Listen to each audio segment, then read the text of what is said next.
We heard from Stuart Kettle. I wanted to get your thoughts on this. You know him very, very well. I think they're one of the, along with Aberdeen, probably one of the surprise packages of this season, off to a terrific start. Just looking back on last campaign, 16 games without a win, and fair play to him for riding out. Also fair play to the board at Motherwell, Billy, for sticking by the man. They could clearly see he was building something there. I was going to say that, fair play at the club as well, as you say, Kenny. Yeah, I think having experience of his time at Ross County, and Ian's talking about Derek McInnes here, they find a way to, I was going to say limit the bad runs, but even when Stuart was on that, they found a way to remedy it, and the board believed in him. But you've still got to show it by getting your team a win and breaking that cycle and showing that you're still positive going forward, and it's exactly what he's done, and he's taken it into this season. And a lot of people talking about Dundee United, but you know, they can if results went their way today and they beat Ross County and Dundee United beat Rangers here, they could be 3 on 22, which is amazing, incredible. Absolutely incredible. So Derek McInnes and Stuart Kettlewell, with that experience, just find a way to trust the process. It's make sure that they just get back to positive thoughts.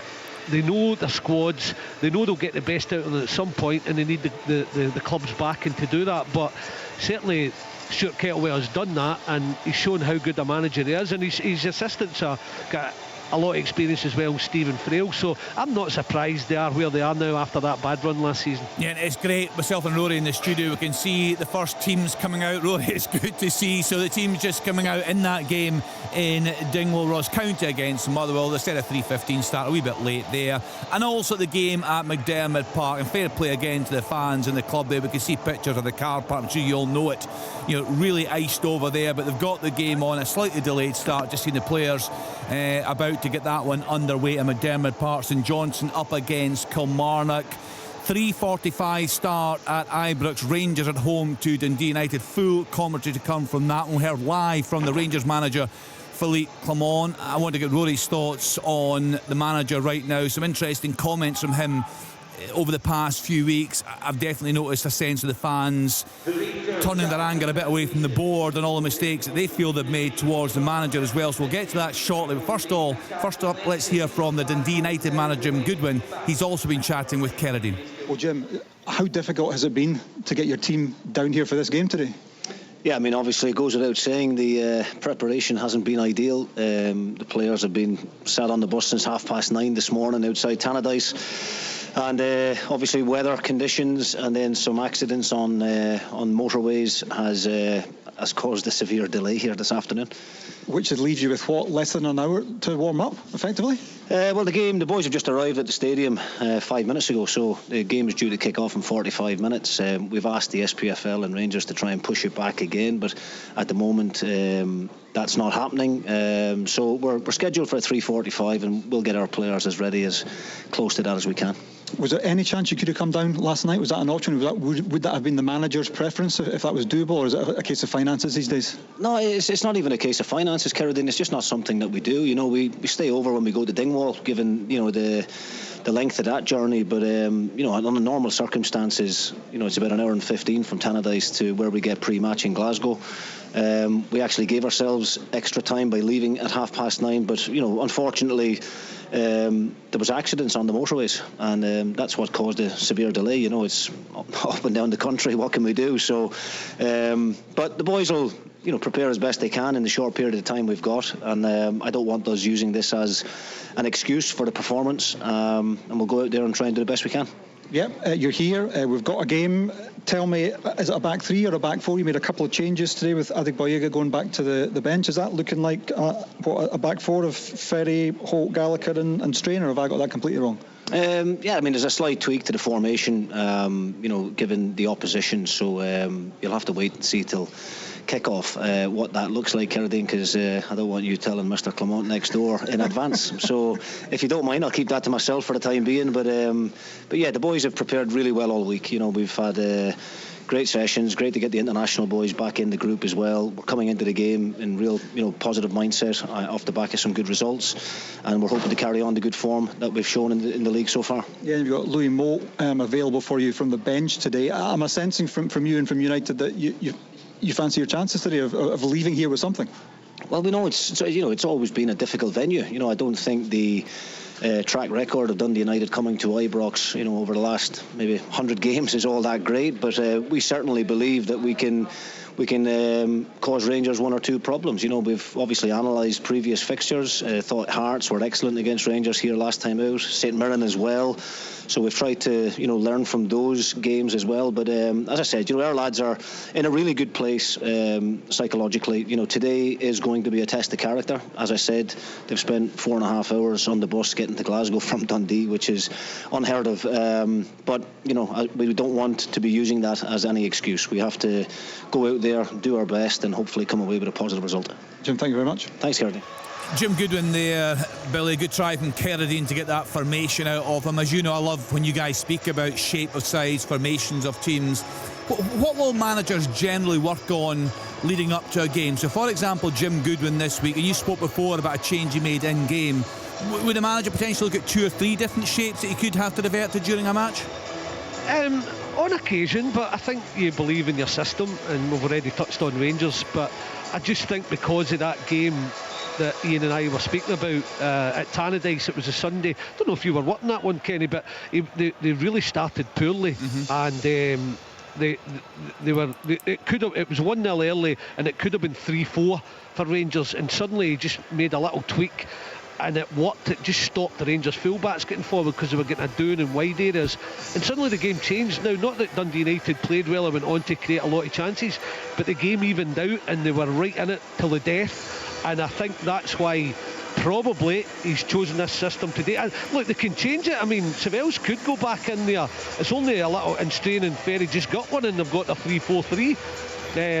That's an option, but I still think with what happened in that game, I think Jim Goodwin will have that in his head and think, look, we'll not start like that again. We're going to plug those gaps and we'll take it from there, and we'll still try to be a threat. They're away from home, they're at Ibrox. It's going to be tough, but we're going to be a threat within that system. I think that's why it'll be a back 4. Yeah, no, listen, I totally accept that point about the game at Tannadice. I do agree with you that Rangers were pretty dominant in the early stages, and that tweak did work. I just think a lot of time's passed since then, and Dundee United have done very, very well. Rangers have been questionable for large portions of that. That day Tavernier played obviously provides a bit extra width. Sterling's more of a defender, not as strong offensively, and I think Jim probably would have known there was a good chance he wasn't going to play today. So I think maybe just having watched Dundee United quite a bit recently, I wanted to see them go with a 3-4-3. I think I said 3-5-2 earlier. You could be right. Listen, you could be right. I mean, it's optional, isn't it? It's not going to take a lot to get it to that system you're talking about. And if he does start with a 4 that's not working, he might go to that. If he starts with a 3, then he might shift it to the 4 because it'll plug those gaps. And they may not have to change to 4-5-1. I mean, they can just play 4-3-3 if they've got the ascendancy in the game. Then they can stay at 4-3 and get their 2 wider players following them in middle and push high up the pitch. It's interesting, Dundee United aren't even out warming up yet, and there's 23 minutes to kick off. So I think they're going to be just stay out and do a warm up, which is a little bit unusual. Do you think it's disappointing, guys? We heard Jim Goodwin saying they'd asked for a slightly later kick off, but there didn't seem to be an appetite for that. A bit disappointing to hear that. Well, I mean, I don't know. I was told that they still went for a pre-match meal about 2 o'clock at a hotel near here, wherever it was. So I don't know. I mean, 3:45 would 15 minutes have made any difference? But again, just like at the start of the show, you've got to take into account supporters and paying customers as well. But it is very, very strange that, as all the guys will know, that I presume that Sharpie and Jim Goodwin are going to keep the team out for the whole warm-up and then just stay in the pitch. That's them coming out just now, 22 minutes till kick-off. It'll be a rush job, there's no doubt, Kenny. I mean, microwave warm-up. Yeah, we like that, Ian. I loved it. But it'll be out there, get back in and just got on with it. But they would have probably liked 15 minutes just to prepare for the game, but as Ian said, they went for the pre-match, so everything was still the same. They just wanted that bit of extra time at the back of their warm-up to prepare like they would normally do in a build-up to a game.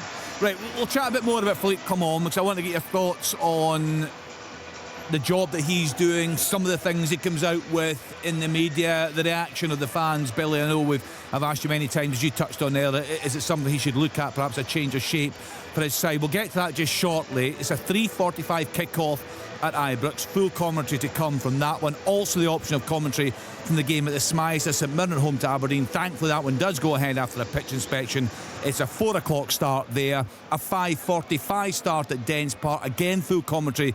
Dundee at home to Hibs. We round it off 7:45 at Tynecastle. Hearts against Celtic. 2 games kicked off just after 3:15 this afternoon. Let's get to Ailey Davis. She is in Dingwall for us. Ross County against Motherwell. What's happening in the early stages here, Ailey? Yeah, Kenny, I think everyone in the Global Energy Stadium's delighted this game has kicked off. There's a few hardy Motherwell fans on the opposite stand to me that I can see that have obviously made the journey up north. In terms of play, 8.5 minutes gone here in Dingwall. Motherwell with early pressure, no real clear-cut chances though, a couple of corners for Ross County too, but those coming to nothing. So as things stand, it's 0-0 in the Highlands, and the rain still teeming down here in Dingwall. Thanks to Ailey Davis. She'll bring us the news from that one. Rory Loy alongside me in the studio. Rory, you're keeping an eye on the game at McDermott Park. St Johnstone up against Kilmarnock. Yeah, it's been pretty even so far. Kilmarnock haven't had too much in the way of chances. St Johnstone did just have a pretty big chance, to be honest. Graham Carey swung a ball into the box. Now everyone's minds and their cars will be picturing Graham Carey delivering in one in with his left foot. It was actually his right foot, believe it or not. It was a good ball in, and Mackenzie Kirk should have done better with the header actually. It went just over the bar and went out. So yeah, it's been pretty even so far, but St Johnstone look bang at it and well up for it, but they'll need to work hard if they want to beat this Kilmarnock side. Yeah, well done to the Kilmarnock fans. I've made that journey. I mentioned earlier, Chick got caught up in it. The M80 was closed for a long spell earlier today, so they are underway there. Rory will bring us all the news from that one. A 3:45 start at Ibrox. Let's get back to Ian McCall and Billy Dodds. I'm sure Rory will jump in on this, guys. What are your thoughts on the Rangers manager Philippe Clement and the job that he is doing? There's no doubt in recent weeks when you're at the games, it's just been turning inside the stadium. I've said on a few occasions it's reminded me of the end of days of Michael Beale. It got pretty toxic in there, and it got the fans getting in the backs of the players very, very early. Well, I mean, yeah, that happens anyway. I mean, I can't say how toxic it has become under Philippe Clement. The guys will tell me that. But I think it's become harder. I think his record in Europe, and since he arrived, has been reasonably decent. I think under pressure in the last couple of months, one or two of his things in pressers have been a little bit dodgy, I think, which you really can't do. If you listen to Martin O'Neill or Alan McLeish or some of they talk so slowly in press conferences because they just don't want to say anything.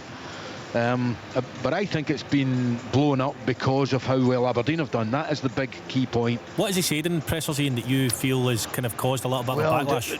Dominating a game, and when quite clearly at times, and been really happy with how they played, etc., and sometimes I think this doesn't sit easy with me saying it about a manager, but sometimes when he talks about real chances and 100% chances, I'm not really quite sure about that type of thing. And I think when there's so many people watching, these are factual things that you can't really, but you look at the games he's lost at Celtic Park, he's lost at Pittodrie, he's lost at Kilmarnock, arguably the 3 hardest venues. He's drawn at Tynecastle. It's the very fact that Celtic are irresistible, maybe as good a team as has been in Scotland for many years, maybe since Martin O'Neill days.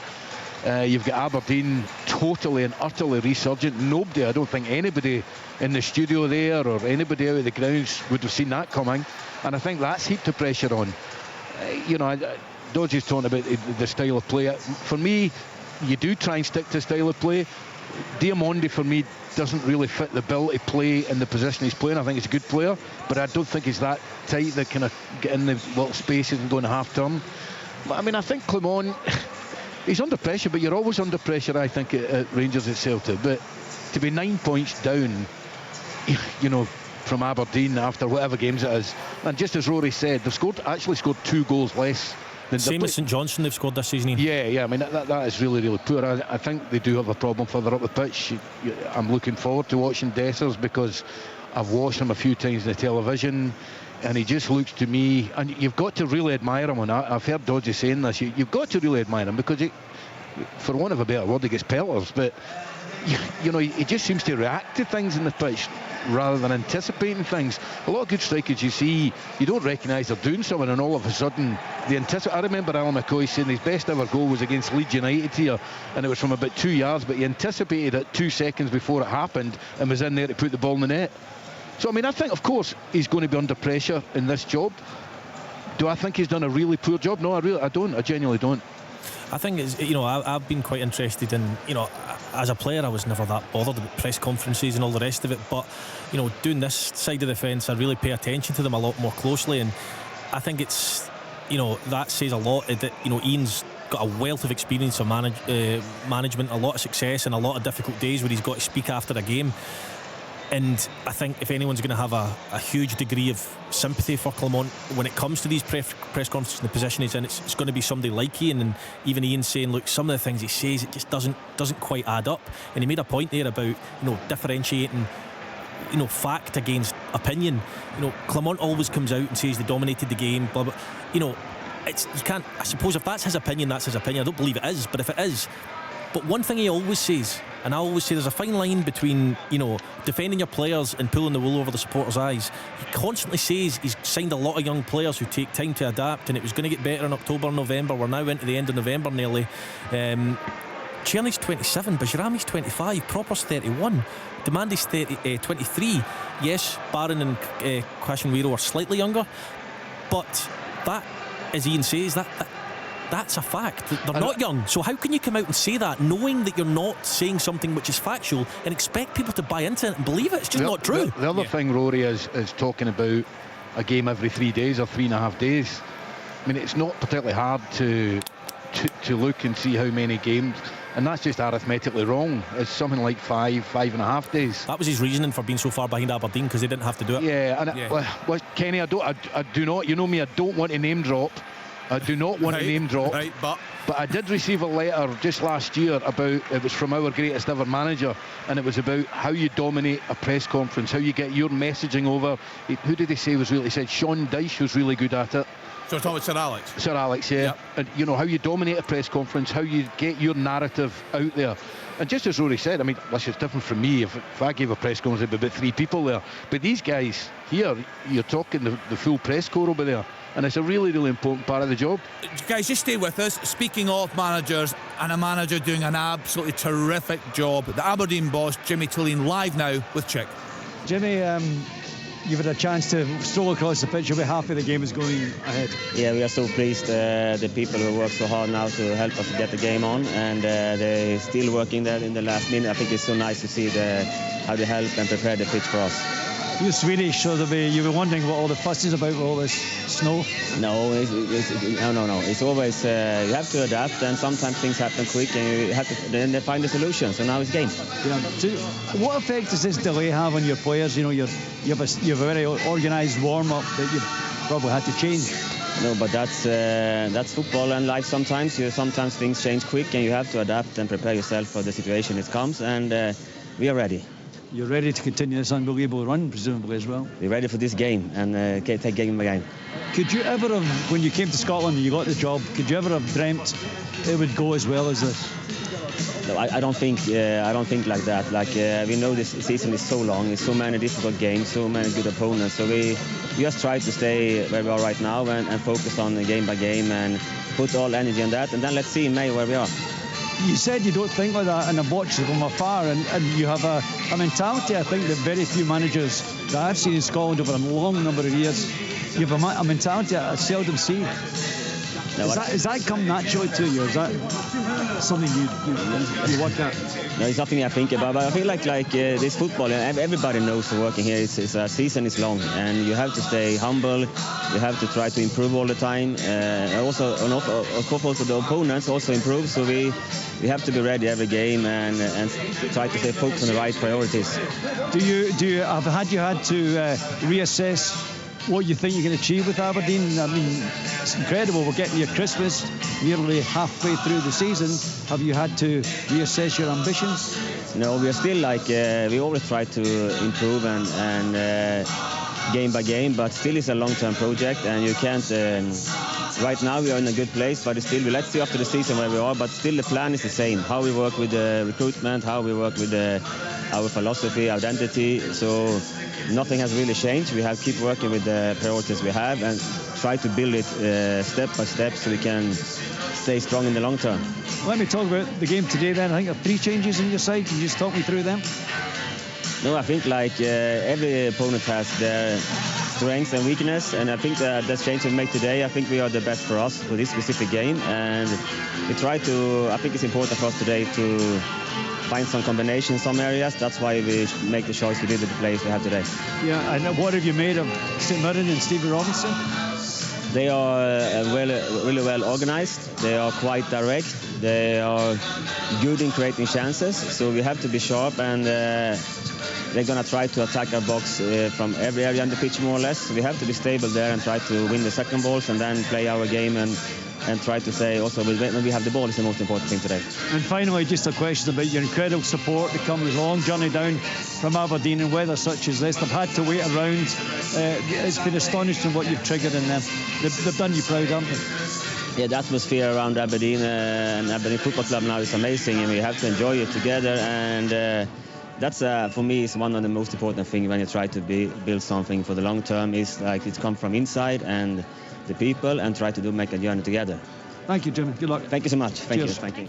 Jimmy Chalene there. 4 o'clock kick-off at the Smythe Stadium. St Mirren at home to the Dons. It's interesting, Rory. Willie Miller was in with me on Monday evening doing the Scotland game with a couple of Scotland fans on. One of them was a Don supporter, and he was chatting with Willie about the incredible atmosphere, the buzz around the stadium right now. In contrast, you hear Jimmy Chalene, so measured, so calm, gives nothing away, doing a terrific job with Celtic playing, of course, this evening.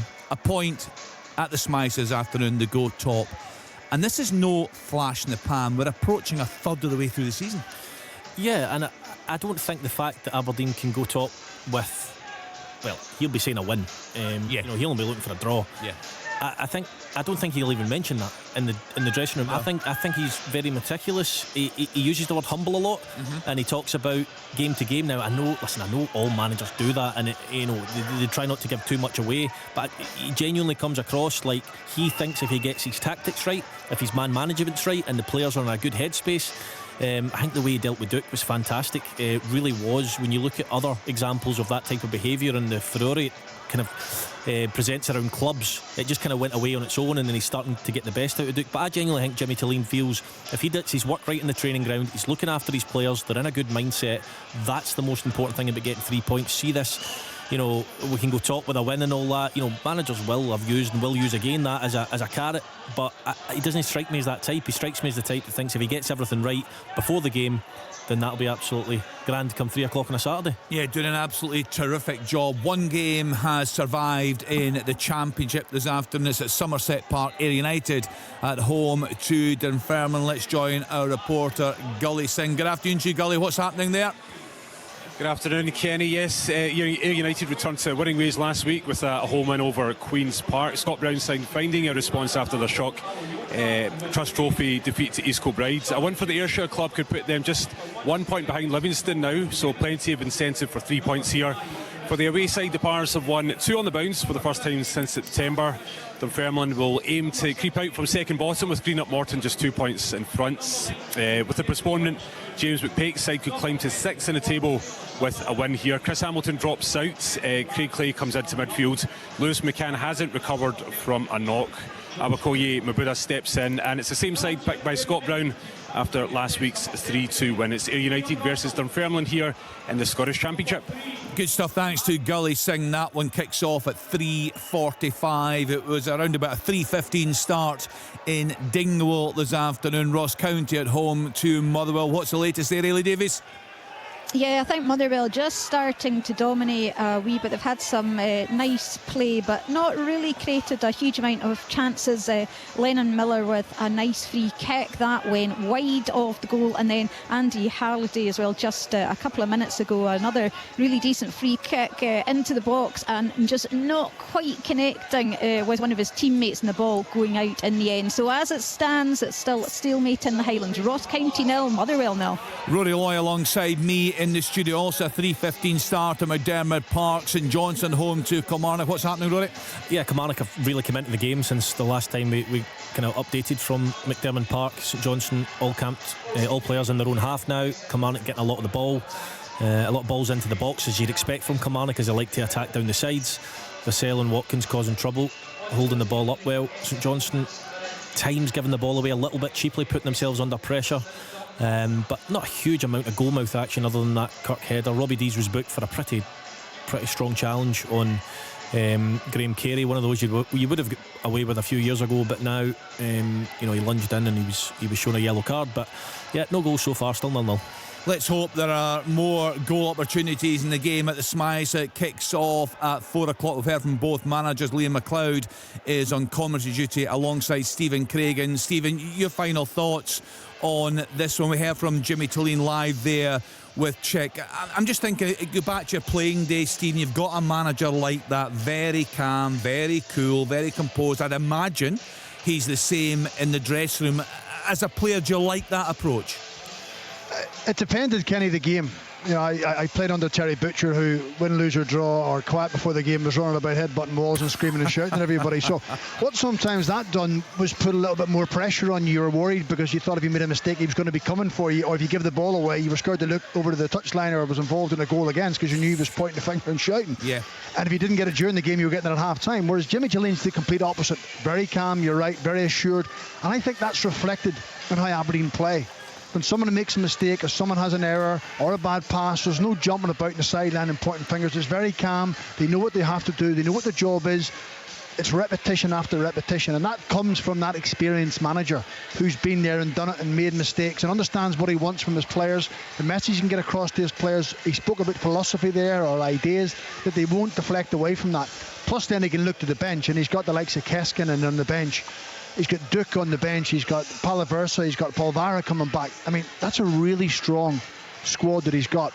He has invested in the squad, which Stephen Robinson said they've got money, but money alone doesn't guarantee you success or improvement. It helps along the way to get better players, but it's how you mould everybody together. He's United not just a football club, but it seems to be a city up in Aberdeen. The fans are desperate to go and watch their team playing, so you can't give him any more compliments than he's already had. And also the way they've won games, they've came from behind, they've won games when they've had to manage the game over the line. They had to bounce back from the Celtic heavy defeat. So it seems to be, nothing seems to get in the way of them. They have a job they're going to do and they're going to do it, which sets it up nicely this afternoon, because I said St Mirren are in good form, they're feeling good about themselves, and when these two teams go toe to toe, I'm expecting a good game with plenty of goals and plenty of action. It's a big week for Aberdeen, Kenny. Yeah. They've played 7 at home and 4 away, and this week, St Mirren today, Hibs away on Tuesday, Hearts away next weekend, so big week for them.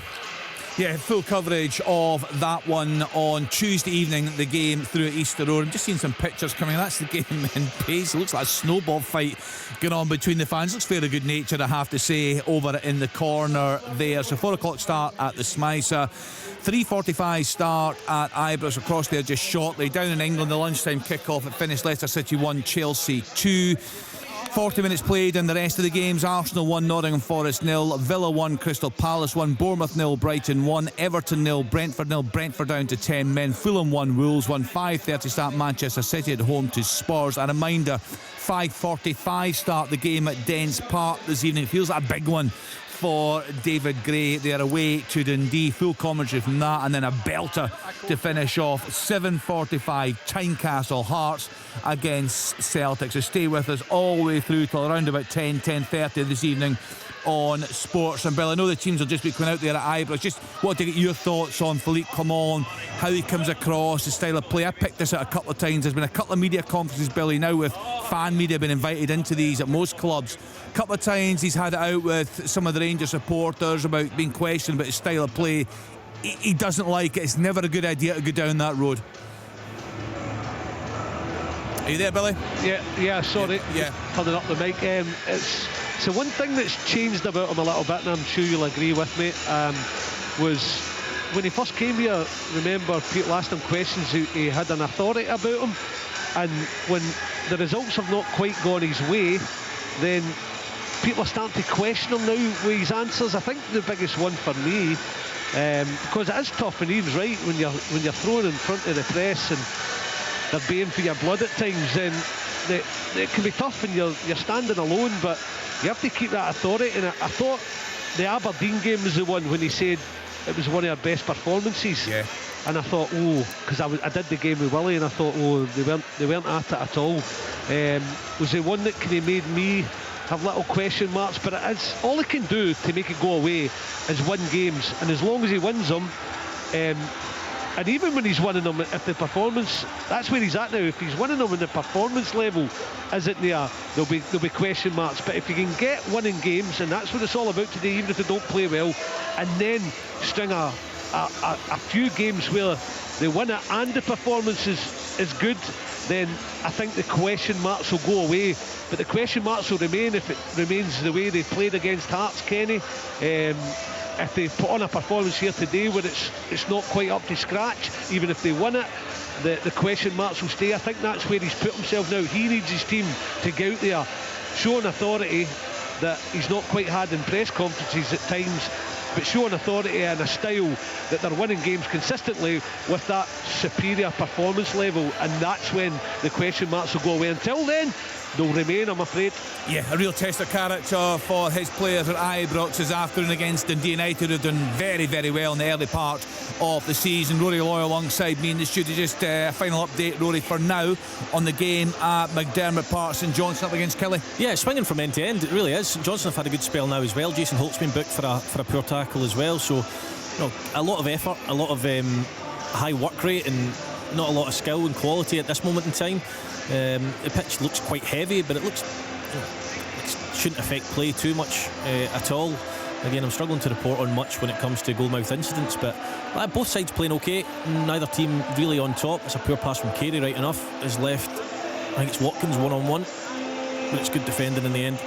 So yeah, 0-0 at the moment, and it doesn't look like it's going to change anytime soon, I have to say. Right, so 0-0 on that when it kicked off around about 3:15. Also 0-0 in Dingwall Ross County against Motherwell. Also a 3:15 start there. In the Championship, we heard from Gully Singh 3:45 kick-off. Ayr United home to Dunfermline. We'll hear from Gully on that one. So a reminder of what's to come. 7:45 on Sports and full commentary. Hearts against Celtic. 5:45 another commentary. This time Dundee at home to Hibs. We'll have two commentaries for you this afternoon. We'll start at the game at Ibrox. That one kicks off at 3:45. Rangers against Dundee United. Al Salam will let you know how you can listen to the game at the Smythe. St Mirren against Aberdeen. That one kicks off at 4 o'clock. It passed a pitch inspection at 3 o'clock. That one, thank goodness that one is on. Great effort from all involved at St Mirren to get that one going ahead. So first up, Ibrox, Rangers against Dundee United. Our commentary team there, Ian McCall, Billy Dodds and Alistair Lamont. Thanks very much, Kenny. Yeah, 3:45 is come and gone, and no sign of the teams out on the pitch as yet, but welcome nonetheless to Ibrox, where Rangers will try to extend their 100% home record against the Dundee United side. Just 3 points back, but without a win here in a decade. Rangers haven't convinced here, at least domestically in recent times, but have found a way to win, as Billy was alluding to there. They also did that at Tannadice earlier in the season. Tom Lawrence's early goal enough to earn the points back in September. Well, we shall see what unfolds this afternoon when the teams do eventually make their way down the tunnel. But let me just recap the two teams for you. It's for Rangers, a couple of changes from the last game against Hearts. In come Dujon Sterling and Robin Proper, with Tavernier and Balogun dropping to the bench. So it's Jack Butland in goal, Dujon Sterling, John Suter, Robin Proper and Jefty at the back. Connor Barron and Nico Raskan anchoring the midfield, with Mohamed Diamondi in the 10, Václav Černý right, Nedim Bayrami left, and Cyril Dessers up front for Rangers. On the bench for them, Kelly, Tavernier, Yilmaz back in the squad again after injury, Dowell, Balogun, Igman, Hadji, McCausland and Danilo. Now for Dundee United, again it's a couple of changes. It's Middleton and Fotheringham coming in for Adegboyega and also Van der Sande. They're both on the bench as well. I think the first time I gave the team news, I was expecting them to stick with a back three, albeit wasn't entirely sure how they would fit the personnel into it. But my learned colleague here, Ian McCall, who's get far better contacts in the game than me, is sure it's going to be a back four. So it'll be Jack Walton in goal. I guess then it'll be Ryan Strain, Declan Gallagher, Kevin Holt and Will Ferry across the back, with Vichko Sevilla taking his place in midfield alongside David Babunski and Lucas Stevenson, Kai Fotheringham and Glenn Middleton, all supporting Sam Dalby up front. Interesting to see how they exactly line up. Jim Goodwin, I don't think has really erred from his 3-4-3 over the course of this season. So interesting to see what his tactics are for this one. He's obviously identified something he thinks can hurt Rangers here at Ibrox over the course of the afternoon. We'll see how that pans out for him. On the bench for United, it's Richards, Moult, Odada, Adegboyega, Van der Sande, Thompson, Constable, Sturton and Ubachima. The referee this afternoon, who's yet to emerge also from the tunnel, is Don Robertson, and the VAR is Kevin Clancy. I did notice Don Robertson, just as Dundee United were rather belatedly finishing their warm-up, he appeared at the mouth of the tunnel as if he was trying to get the United squad back up and into the changing room. And I think you probably already have heard in the programme that they did turn up around about 3 o'clock. So I suspect what United have been trying to do is stick to their normal schedule in terms of when they would go out and warm up and then when they would want to take to the field. But that's now 10 to 4, and the expected kick-off time of 3:45 has been pushed back once again. So I'll just bring in my two colleagues here, Billy Dodds and Ian McCall. Ian, do you suspect what I'm saying about Dundee United? They're trying to stick as much to their routine as possible. Do you suspect that's what the delay, this recent delay is? I think Jim Goodwin is trying to make a point here. I don't know this, but I'm pretty sure they would ask for 4 o'clock. And by hook or crook, he's going to try and get it as close to 4 o'clock as possible. I mean, they were out. They came out about 24 minutes before kick-off. I mean, that is way short. If you're going to actually go in and then get your stuff on, get your last-minute thoughts, that's just not enough time. Well, it's certainly not the usual. And I think they're probably trying to make a point. I mean, that's now 6 minutes after they were due to kick off. I wouldn't be surprised if they kicked off about 5 to 4. Yeah, Billy, what I was going to say was we heard earlier on that United actually have been on a bus, maybe not constantly between 9:30 and arriving at 3 o'clock, but that's when they initially set off. So that's not ideal, obviously, from a United perspective. But by the same token, it's not ideal for the Rangers players who have turned up expecting a 3 o'clock kick-off. So this delay doesn't help anyone, does it?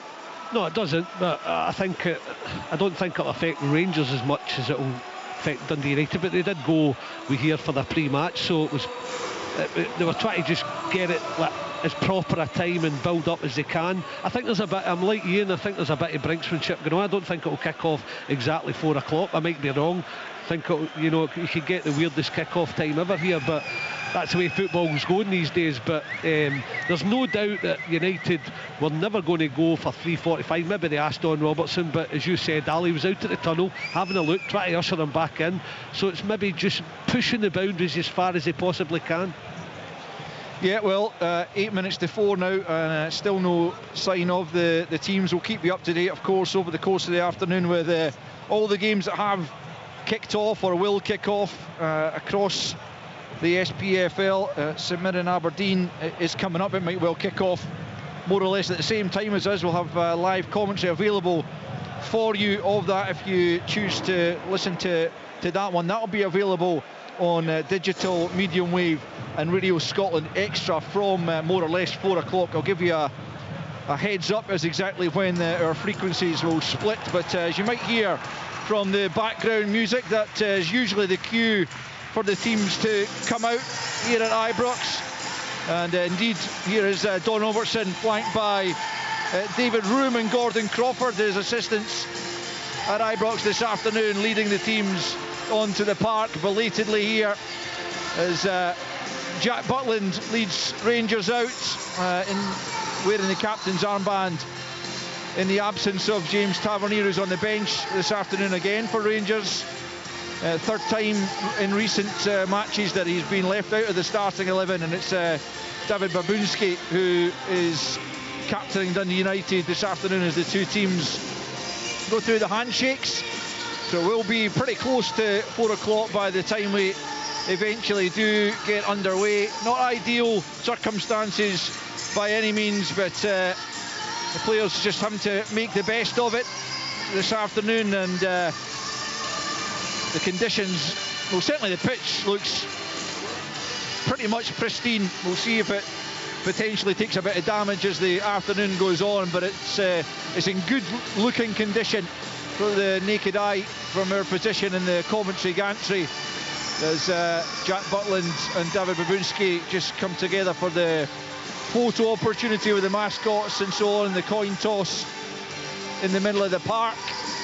And it's not quite a full Ibrox, no doubt some fans being kept away by the weather and the road conditions, and we just hope that everyone has travelled safely across Scotland trying to get to football matches, or perhaps beginning their journey to games that have ultimately been postponed. Not ideal by any stretch of the imagination, but we're just about ready to get underway. 55 minutes behind the originally scheduled kick-off, and it will be Dundee United who will get us underway here. They will go from left to right as we look at it from the main stand in this first period. United in their change kit of a white top, tangerine shorts and white socks. Rangers in their usual blue tops, white shorts, red and black socks.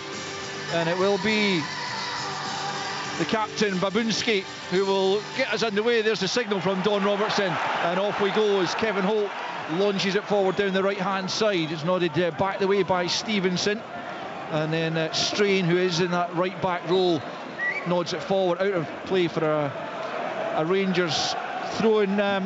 So just on the United formation then, Ian, what is going through a manager's head when he errs from his usual tactical setup to change it for presumably just for a one-off occasion? Well, I think one of the things was what happened at Tannadice. I always think here when you're playing against, you know, the midfield three of Rangers, 2 and 1 in front, they're going with just 2 in there rather than 4 across, makes it a little bit harder, allow Rangers to dominate the ball. I mean, I don't know the thinking, but I'm pretty sure it's because of, you know, the situation what happened at Tannadice when they made that really early change, and it made the game a little bit more even. Rangers have it, edge of the box. John Souttar in fabulous form for his country, heavily involved in the winning goal out in Warsaw, and generally speaking he's been in very good form for Rangers. Robin Proper, who's taken a little bit of time to settle in, you'd have to say, alongside him at centre back, as Barron picks up and knocks it back to Souttar on the edge of his own penalty, and then square for Proper, who will play in that left centre back role, which perhaps slightly unkind to him in the sense that he'd probably prefer himself to be playing on the right hand side of the central pairing. But Souttar is in possession, and well, he's had to occupy that left centre back role when Goldson was still here, but now in his more favoured position on the right hand side as Sterling picks up on the right for Rangers, but the ball's gone out of play over on the far side, and there'll be a throw into Dundee United. So just to make fans aware that if you want to listen to St Mirren against Aberdeen, which is kicking off in just over a couple of minutes time, you can then listen to commentary with Liam McLeod and Stephen Craigan. That will be available to listeners on digital, on 810 medium wave, and on Radio Scotland Extra. If you're sticking with us on all our other frequencies and outlets, you're listening to Rangers against Dundee United from Ibrox with myself, Alistair Lamont, alongside Ian McCall and Billy Dodge. Your early thoughts, Billy, on what you've seen? There was plenty of possession for Rangers. United try to bed themselves into the game. Obviously only a couple of minutes gone, but very much as predicted, going to be a lot of possession. I think there has to be more urgency from Rangers. The fans want to see that, and it'll be beneficial if they're going to try and break down this Dundee United team and make this an easy day for them.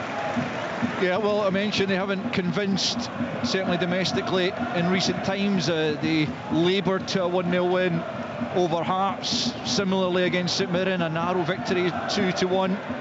And although they have won 6 from 6 domestically, including a couple of games at Hampden at the early part of the season, it's not been entirely convincing from them in terms of the performances, but they have got the points on board, at least at home. It's their away form that's let them down in the league. Here's Czerny, who's been one of the bright spots, falling out to Bayrami, left-hand side angle of the box, back into Czerny in a central area just outside the penalty area, plays it into Barron, just nudged away from goal there, but knocks it back to Sterling back to Raskan midway inside his the United half, back to Suter on the halfway line. He turns and plays it out to the right hand side. Barron's popped up once more, gets it back on that right flank, looking for an opening. Raskan's available to him behind him, and Sterling now on the right hand side, midway inside the United half. Rangers looking for a way through this well organised United defence. Out for a throw and over on the far side to Rangers. Throw him quickly back to Suter just inside his own half, and then back to Barron into Proper, a couple of yards inside his own half, quickly out to Jefty, playing left back position once more. He'll have Ridvan Yilmaz for competition now. Back to fitness, the Turk, as Proper plays it square to Suter. As Billy says, Rangers dominating the ball, United barely able to get a touch in it for the moment. Rangers looking to try and make that early possession pay as it's switched out to the left hand side for Jefty, and now by Rami, about 25 yards from the United goal. Back with Diamondi, who's just playing that little bit further forward than he tends to do for Rangers, but in the absence of Lawrence, he's in the attacking midfield role. Here he is, left hand side, playing it back to Proper. Rangers playing the ball, Ian, but at this stage certainly haven't really threatened the United goal. Yeah, I mean, they're playing the ball in the middle third and in the defensive third, but it's important to try and keep hold possession of the ball in the productive areas of the pitch, which is the attacking third. Here's Jefty trying to do exactly that. It's a poor pass in field though. United pick up possession midway inside their own half, and it's Strain who clips it down the line. Dalby flicks it infield for Stevenson, helps it back in the direction of Dalby, who'll look to try and put pressure on Jefty, who judges the ball and the bounce a little bit better and is able to pick up possession and then knock it back. I think he was aiming for Suter, but it actually goes to Jack Butland, who then just rolls it out to John Suter, and Rangers will look to build again through Raskan, who's got a decent run in the first team now. Tries to play the ball forward, but it's cut out in the midfield there, and United have it momentarily back, but it's out for a Rangers throw in far side, midway inside the United half. Sterling looking for options to take a quick throw in, eventually plays it to Barron, gets it back once more, the full-back, and then it's back onto the halfway line for Suter. We've played 6 minutes at Ibrox, no goals as yet in this delayed kick-off between Rangers and Dundee United. You listen to Sports Sound on BBC Radio Scotland as Jefty makes a burst forward, tries to find Czerny, but it's picked off. But Raskan does get it to Czerny just outside the penalty area, goes for it in his right foot, but it's straight into the arms of Jack Walton, smothers it. It was a shot that was straight at him, one you'd expect him to save, but a good early touch for the United keeper. 6 minutes in, Rangers 0, Dundee United 0. Yeah, I mean, I think Raskin's the one that's playing with the required tempo. He's played 3 or 4 really crisp passes and always forward. It's interesting that, when Rory was wanting Dundee United to play up, 2 up, Babunski, the captain, is almost playing as a second striker. He's really close to the main striker. Hearts did it the other week there, Al, didn't they? And they got a wee bit of joy and get long periods of possession. So, and then within that, when Rangers have the ball, they're trying to get Babunski onto mainly Raskin or Barron, get a nibble at him, and then Svells, he's going to pick up Diamandi when he gets forward as well. So there's a bit of detail within the system. Rangers have it midfield. Barron back to Suter. Suter on the halfway line, plays it square for Proper. That's the first real effort we've had on goal so far. 7 minutes in, it was Václav Czerny, who has been in fine goal scoring form of late. 3 goals and 3 assists in his last 5 matches. Rangers with a trip to Nice coming up in the week. We'll have live commentary of that following Hearts against Cercle Bruges. As Jefty finds Bayrami forced to go back the way. Diamondi available to him, just about 10 yards inside the United's half. Diamondi has it once more from Bayrami, just nudges it back to Raskan, the Belgian. Belgian plays it out to Barron. Barron infield for Diamondi. Good football this from Rangers. Czerny back to Barron, just takes an additional touch that invites the challenge there from Sevilla, but Rangers keep it. Diamondi looking to link with Sterling, who will try and prevent that going behind for a goal kick, and I think he's just managed to do that. It will be a throw in to Dundee United deep in their own territory. Just a a yard away from the corner flag over on the far side, the United left. And Jim Goodwin's side certainly having to work to keep Rangers out, but limited Rangers so far to that Cherny effort from distance, and it remains Rangers 0, Dundee United 0, 8 minutes in. Billy Dodds. Yeah, they're probing at some point if it keeps on going like this, because United are getting men behind the ball, even though it's a kind of attack system, that Rangers are going to have to inject something, whether it's Jefty, you've seen him busting forward.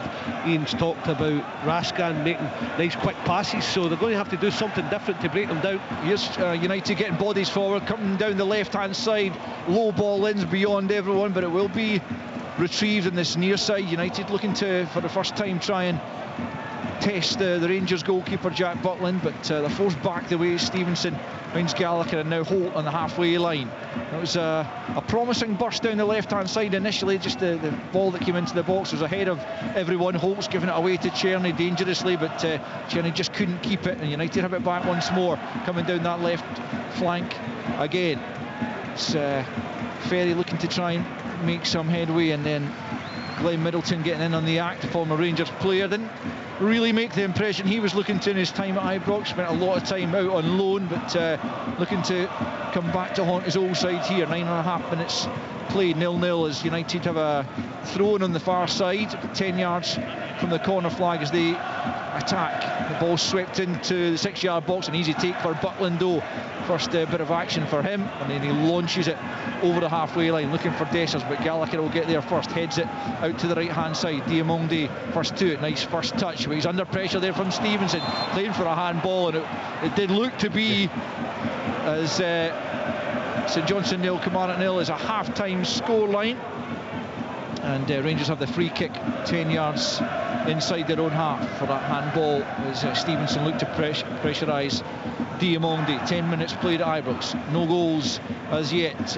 St Mirren Aberdeen just kicked off as well. We'll keep you up to date with any goals that go in either there. Ross County and Motherwell will be approaching half time, I imagine, as well, as Proper has it about 15 yards inside his own half. Gets it back from John Souttar.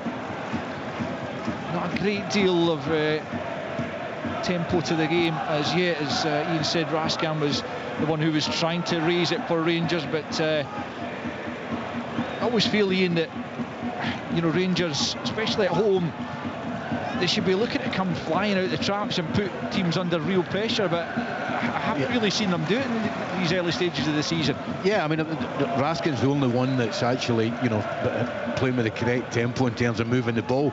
But seeing games like this, you need players to beat players.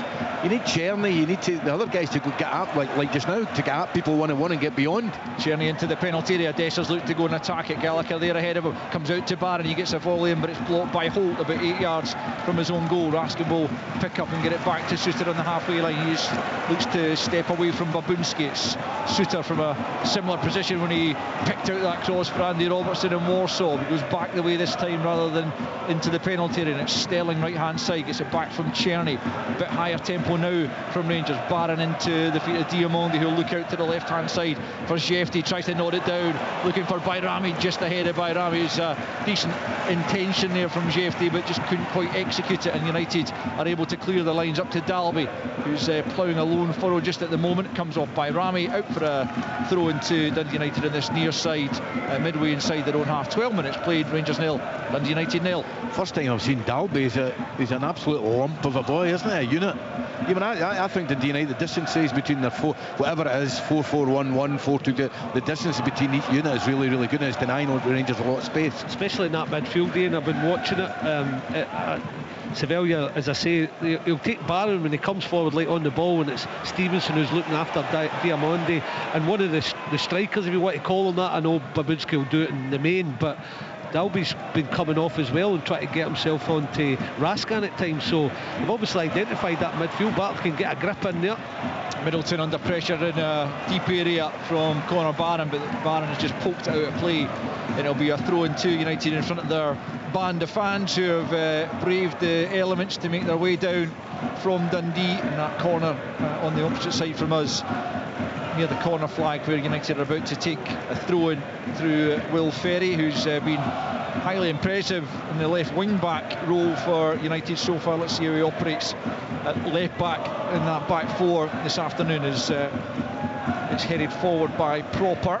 Barron can't get onto it. United pick up in the midfield, and it's Babunski stepping away there from Raskan, trying to free himself. Babunski's done well, just managing to keep his feet, and now out to the left hand side for Dalby, who is, as Ian says, big lad, 6'3", and now Middleton flashes it into the area, and he's near post.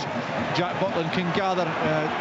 Jim Goodwin didn't seem to be happy with the delivery that came in there, and Butland was looking to release it early, couldn't see anyone to try and pick out, so he just rolls it out to John Suter at the edge of his area. Almost 14 on the clock, and it's still goalless at Ibrox. I mean, I don't know what Dodgy thinks, but the two midfield players for Rangers, Diamonde and Barron, I'm not sure they're suited to play that high. I think they're both good players. Connor Barron, I think, has been terrific, but I think they both want to play where Raskin plays. I agree with you. I've said for a long time, Diamonde, I really like him in that. He's got so much energy, he's got a bit about him as well, a bit of bedevilment, and when he plays that whole one, it's that half turn you were talking about, he can't get round at times. No, you can do it. You look at Scott McTominay, he does it for Scotland, but he's just not the type, especially when teams sit down on you, when you need somebody to go on the half turn to get at you and get at the back four. He's not good at it. It's interesting seeing Barron playing that little bit further forward. It tended to be almost like a two with Raskin and Barron sitting with Diamonde ahead of them, but this time it's, as you say, Ian, Raskin sitting and Barron being given further licence to move forward. I mean, there's definitely that. I think that's a slight tweak in the system. I just don't know. I think those three players all suit playing, you know, where Raskin's playing, and he's got the nod to play there, and I do think he's terrific, I've got to say.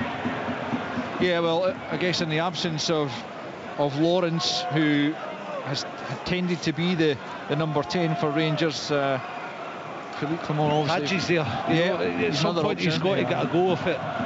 Especially, as I say, playing two there, different types, different types of teams. You play a European game, you're going to have to be more dogged in midfield, and that three might suit it. But when you're against a domestic team and you've got plenty of the ball, you need somebody who can break them down. Fotheringham giving Shea Shefty, showing a good turn of pace though to get there just ahead of him down at his own goal line. Tries to play it off Fotheringham, it doesn't quite work, but Shefty then knocks it out of play for a United throw about 10 yards from their corner flag. The other option, of course, in the 10 would be by Rami, but then that leaves the gap on the left-hand side with Oscar Cortez still not quite ready to come back into the team.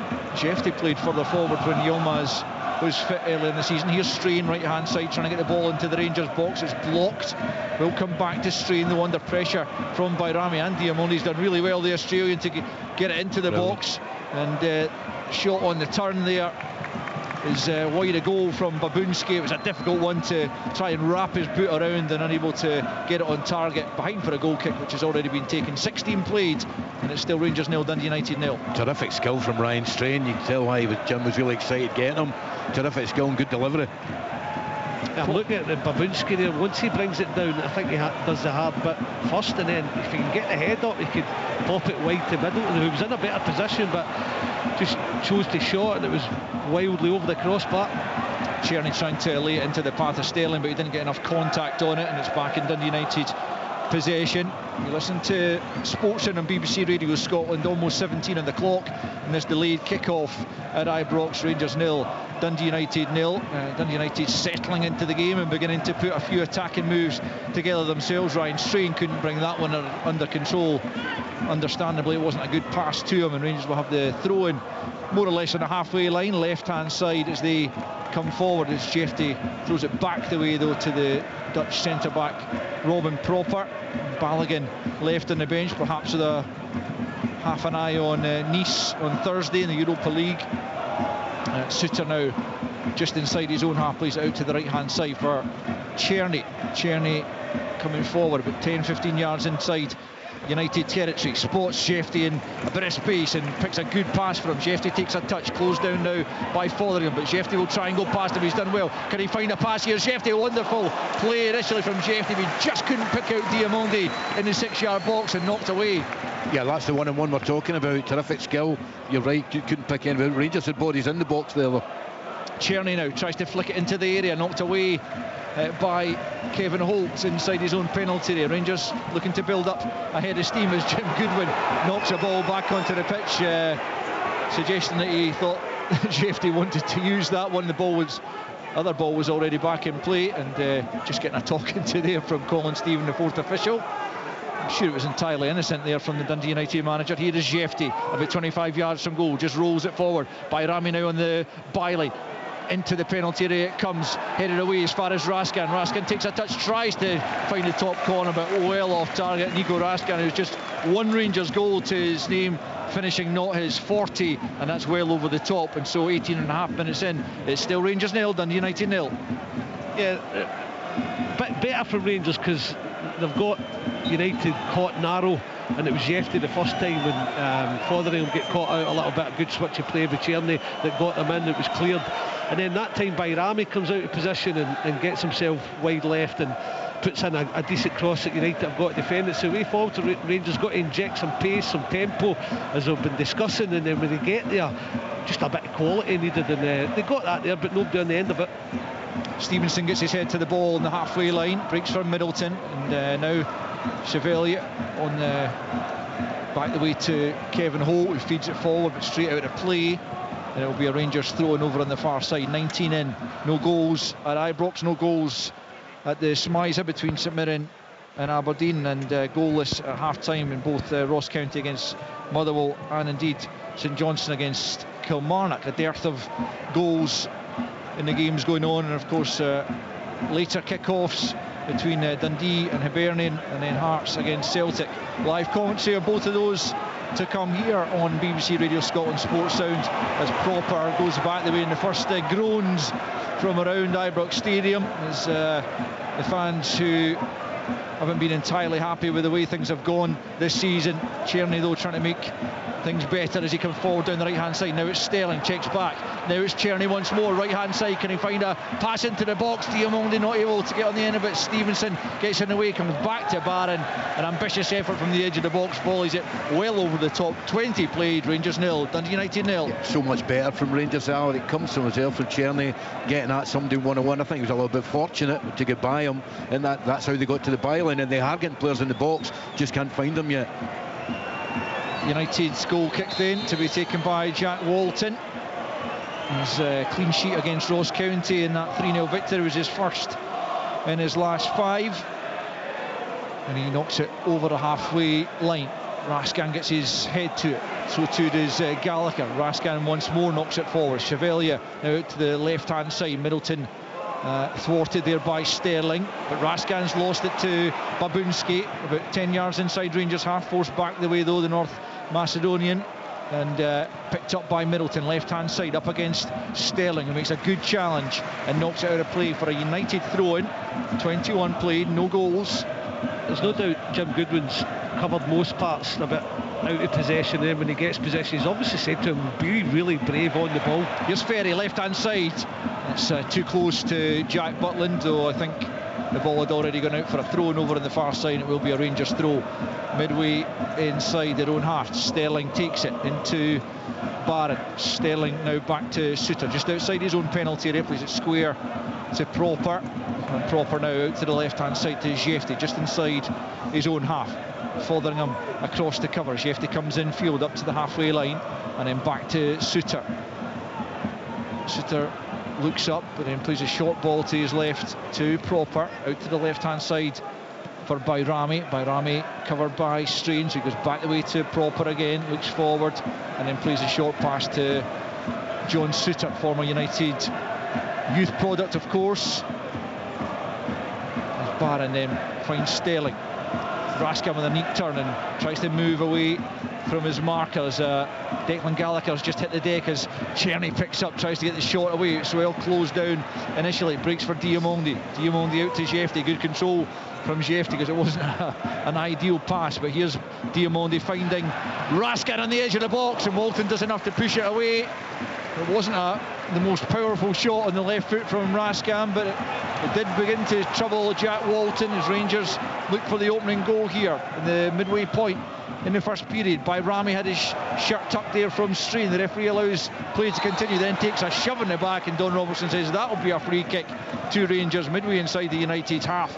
And a decent position this for them to try and create something. 23 played, Rangers 0, Dundee United 0. Yeah, it's a daft one. He could have given it, the referee could have given that 3 times. They took in the jersey and a wee knock, then they pulled him back. So yeah, it's a dangerous position for Rangers.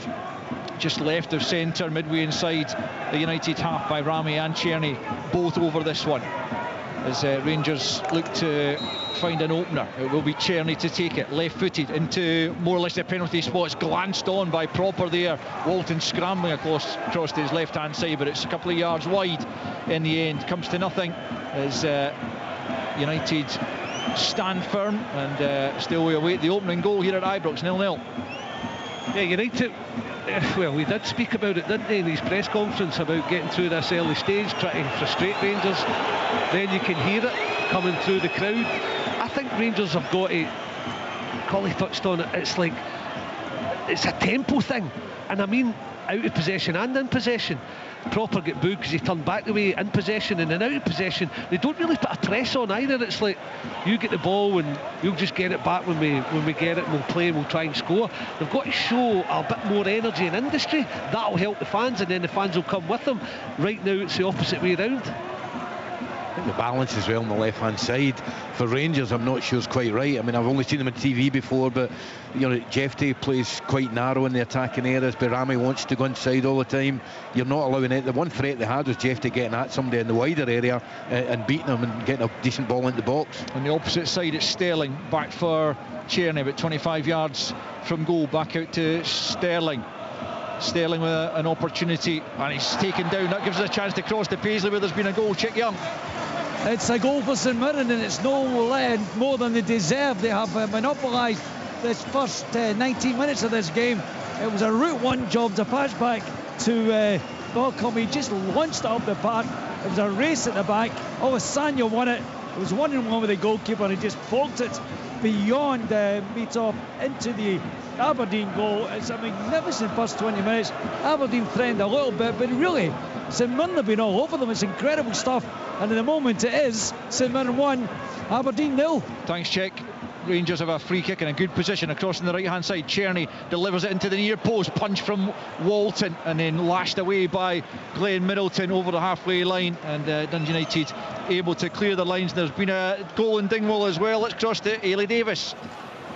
Yeah, there has indeed, and it's for the home side. We just kicked things off, 47 minutes now. It was a ball in from Noah Chilvers. That was deflected, and who did it fall to? But Ronan Hale, an easy tap in for him in the end. Ross County 1, Motherwell 0. Thanks, Ailey. Terrific season Ronan Hale's having since signing on at County, as Bayrami's done well there against Strain. He already beat him, and then he tried another little spin away, and it allowed the Australian to get back at him. The Rangers fans bemused by Bayrami there. He had the opportunity to put the ball in, but anyway, United clear as far as Jefty. He goes back the way to Proper, and Rangers will have to try and build again as Suter plays it square once more to Proper. 26 in, 0-0 here, 1-0 to St Mirren against Aberdeen, 1-0 to Ross County against Motherwell, still goalless between St Johnstone and Kilmarnock. As Suter has it just inside his own half, plays it square to Proper once more. Raskin comes looking for it on the halfway line. It's turned and plays it out to the right hand side to Sterling. Sterling goes back the way to Suter on the halfway line. Raskin again just dropping into almost make it a back three for the moment for Rangers. Now it's Proper forward looking for Bayrami. It's cut out by Fotheringham. He plays it back to Strain just outside his own penalty area. Barely seen Cyril Dessers as he tries to backtrack there. He's hardly had a touch of the ball if he has at all. Here's Diamondi looking for Tierney. The pass goes astray though. The Rangers fans utter that collective groan once more, and echoes around Ibrox as Suter picks up just inside his own half, out to Sterling right hand side. We've played 27 minutes, 27 goalless minutes at Ibrox as Rangers look for an elusive opener. Here's Proper on the halfway line. Just moving away from Dalby. It's a good ball in field for Bayrami. Now on to Jeffrey, left hand side, back in for Bayrami. Can he get a shot off here? Yes, he can. Oh, it's a good save from Jack Walton. That might just have been curling inside that far post, but he flung himself to his left, got the fingertips to it. Rangers corner, best move of the game so far from Rangers. It was. It's the advantage of having him on this side. You saw when he tried to beat somebody twice how uncomfortable he was going on the outside on his right foot there. He nearly scored a terrific save, I thought. Yeah, and it built up for Fotherham get caught, not sure when to take full back or take wide man in, where they're passing it, and he suddenly switched off, and the two were beyond him. It was Bayrami, he picks up in that pocket, and Strain's got to stay with Jeffrey, and then they turn and he bends it and he catches it well. So really good save. Great from save. Walton.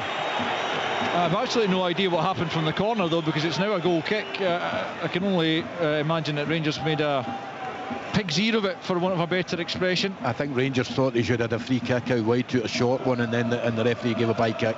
I think that's what the kerfuffle was. So Rangers' best effort of the game from Bayrami, but a good Jack Walton save to keep the scoreline blank here at Ibrox with 28.5 minutes played. Suter has it at the back and he tries to release Dujon Sterling down the right hand side. Was he caught there by Will Ferry? The assistant on the far side flags to say yes, and it'll be a free kick to Rangers. Dujon Sterling, I think, making the case perhaps for a yellow card for Will Ferry there, but definitely will be is a free kick to Rangers. And Don Robertson certainly having a word with Ferry across there. You can't really I don't think you could tell from here whether he meant it or not. Do you think he meant it? I think it was daft and clumsy. Yeah, I would have described it, because it's in the air and you can see him.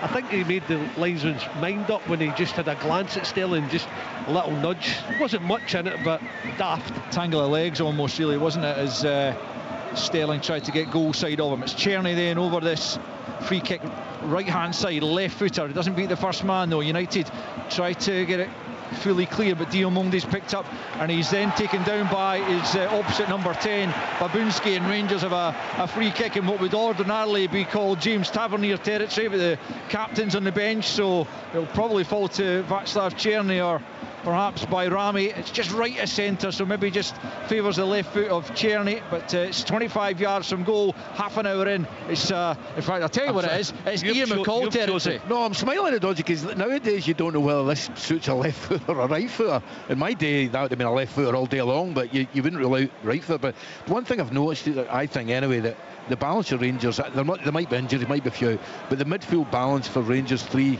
is just not right. It's just not right. It's pretty clear it's just not right. Well, this free kick has given them a pretty good opportunity to try and test Jack Walton again. He just made a good save a couple of minutes ago from Bayrami. It's Czerny who's standing over it. Diamonde's there as well, but he doesn't look like he's in a position to take.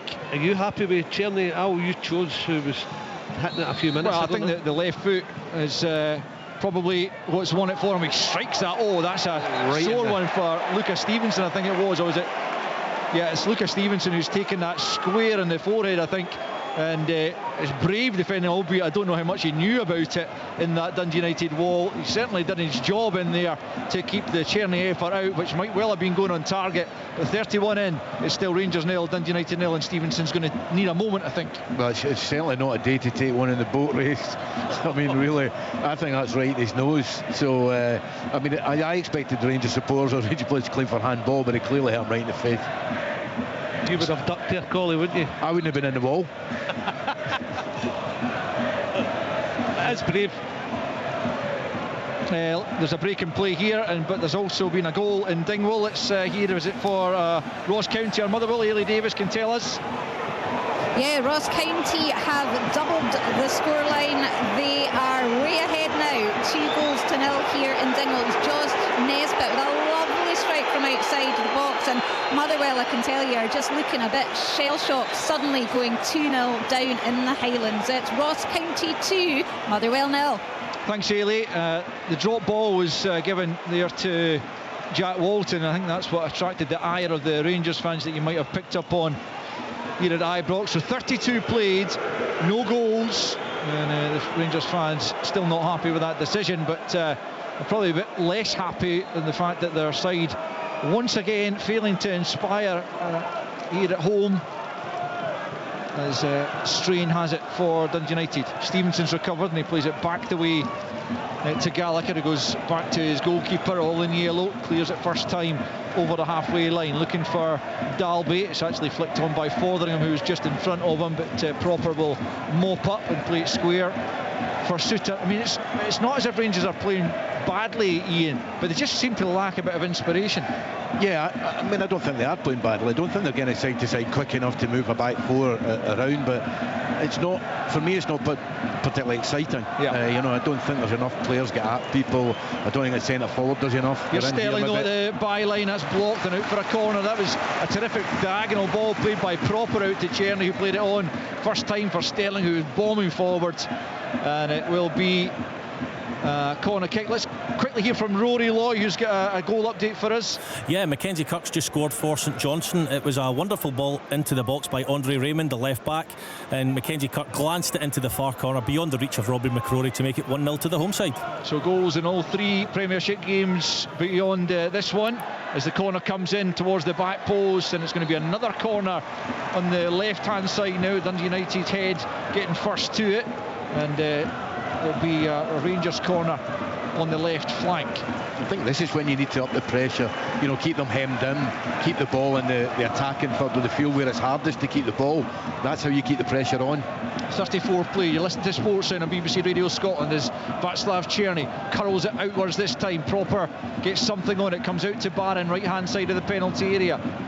Middleton's with him, putting them under pretty significant pressure. Played forward, and then Sterling couldn't bring it under control, and it just rolls harmlessly behind for a Dundee United goal kick. Jack Walton's already had a couple of warnings for taking his time over goal kicks, and he's going to try and do the same again until he incurs further wrath from Don Robertson. You can certainly hear what the fans think about it. 34.5 played at Ibrox between Rangers and Dundee United. No goals as yet. Rangers dominating the ball, dominating the attacking play, but yet to find a way past Walton. Good play from Bayrami, tries to poke it forward, but he can't get it beyond Chevalier, and then there's a foul there by Proper on Dalby, who just wouldn't have been able to release Babinski had he been able to get it out of his feet, but the free kick goes Dundee United's way on the halfway line, taken by Babinski out to Strain. Strain closed down by Rami. He has to go back the way here to Gallagher. Gallagher steps forward and tries to play it out to the left hand side, which he succeeds in doing, and Middleton chests it down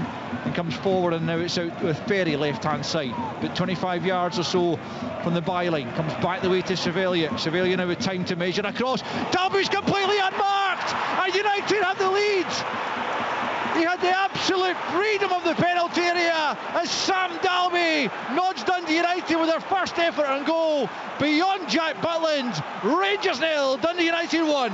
Well, your first reaction is the same as yours, Al. I think they had so much time to cross the ball, and then the 6'3" centre forward we were talking about earlier on, there was nobody within 3 or 4 yards of him. And to be fair, Dundee United had other options in the box to score a goal, but it was a terrific ball and it was an easy finish. Let's be honest, we all expected him to score. Free header, he was about 4-6 yards out. The quality was incredible. I mean, Declan Gallagher striding forward, hits a diagonal, Middleton gets at his man, then turns back, rolls it back to Chevalier, and that's you want a bit of quality, and he does the in-swinger, but to be not picked up when you're the only striker, it's a brilliant finish. It's a brilliant all-round goal for Dundee United, but Rangers all over the place, whether it's wingers tracking back, for offside, we should say that, Billy, but I mean, if he's not offside, then the Rangers defence have got some questions to answer. But it's the quality, it's everything that Rangers have not shown in this game, Dundee United have shown in one fell swoop. With the diagonal, the patience, the roll back, the delivery and the cross, and then the bullet finish in the header. Absolutely brilliant. But we'll see if it's offside out. Yeah, we'll await the VAR check, which is currently going on. But if it is a goal, then it will be Sam Dalby's fourth in his last 4 games. He's got 4 and 5 before today as well, so that will turn into 5 and 6. He has been in quite prolific form of late. As we await the referee's decision, or the VAR's decision, being checked by Kevin Clancy in the VAR office. And the Rangers fans and United fans likewise hold their collective breaths as we wait to find out, are United going to have the opening goal. I just cannot believe the amount of space he had in the Rangers penalty area as he was picked out by Cervelli. Terrific ball, absolutely, but the Rangers defence posted missing, and still the check goes on as Dundee United still looking for a first victory here in 10 league visits. The last time they did win was in the Scottish Cup semi-final, actually, 3-1 on that occasion back in April of 2014, and Sam Dalby hoping that he has set them on their way to a long-awaited victory. Must be fractions, Al. I mean, if it's taken this long to get the lines down and have a look at it, take nothing away from United, the quality of the move. No, the goal's given. Don Robertson points to the centre spot, and Dundee United have the lead at Ibrox. It's a really bad goal from Rangers' point of view, but Dundee United, as Billy said, beautifully worked, and the ball into the box for Sam Dalby, and he certainly wasn't going to miss that one, Ian McCall. No, not at all. I think as well that the guys in the telly later on we will see, I think the movement from the Dundee United players arriving into the box later, which is something I think Rangers have been guilty of getting in too early, was very, very good. I don't know if that's something to do why he was so free. Rangers looking to respond. Jeffty into the penalty. Listen to the fans here. They are not at all happy as Barron sends it back in. Dessers can't quite get there, and it's going to curl behind for a Dundee United goal kick. We've got 39 minutes on the clock, and as things stand, Rangers trailing by a goal to nil. I mean, they must have 70% possession, something like that. I don't remember them having a really good chance to score a goal. Certainly not as good as the one that... Long-range efforts. It's predictable, isn't it? I'm like you, where you need pace. They've not really got that. I mean, they're quick, but they're not blistering. As you say, Dessers has hardly been in the game, Al. The build-up slow, so it's predictable. But there's no... The one thing... Where's your base from, Ian? When you have your teams, it's the energy, the industry, the tempo in the game. It's just not there for Rangers. But I think United have played their game plan to absolute perfection.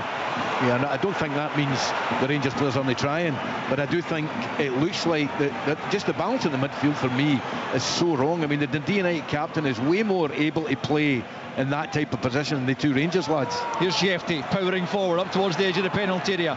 Tries to come inside, back goes Fotheringham. Was he clipped? He wasn't. Play continues. Czerny trying to make something of it, can't do so. The Rangers fans growing more and more frustrated and angry with what they are seeing from their side out there as Barron picks up on the right hand side, out to Sterling. Sterling on the touchline, sends it into the penalty area. Dessers is a couple of yards away from it. Strain can't get it clear. Comes to Dessers, can't get the shot off though. Has to go back the way. It's Bayrami just on the edge of the penalty area. Jeffty in support left hand side. Out comes Fotheringham. Jeffty will look to try and take him on once more. Plays it across the 6-yard box. Dessers blocked away by Kevin Holt. Holt's taking a sore one in making that challenge, but it was a vital challenge as the ball comes out of play over on this near side.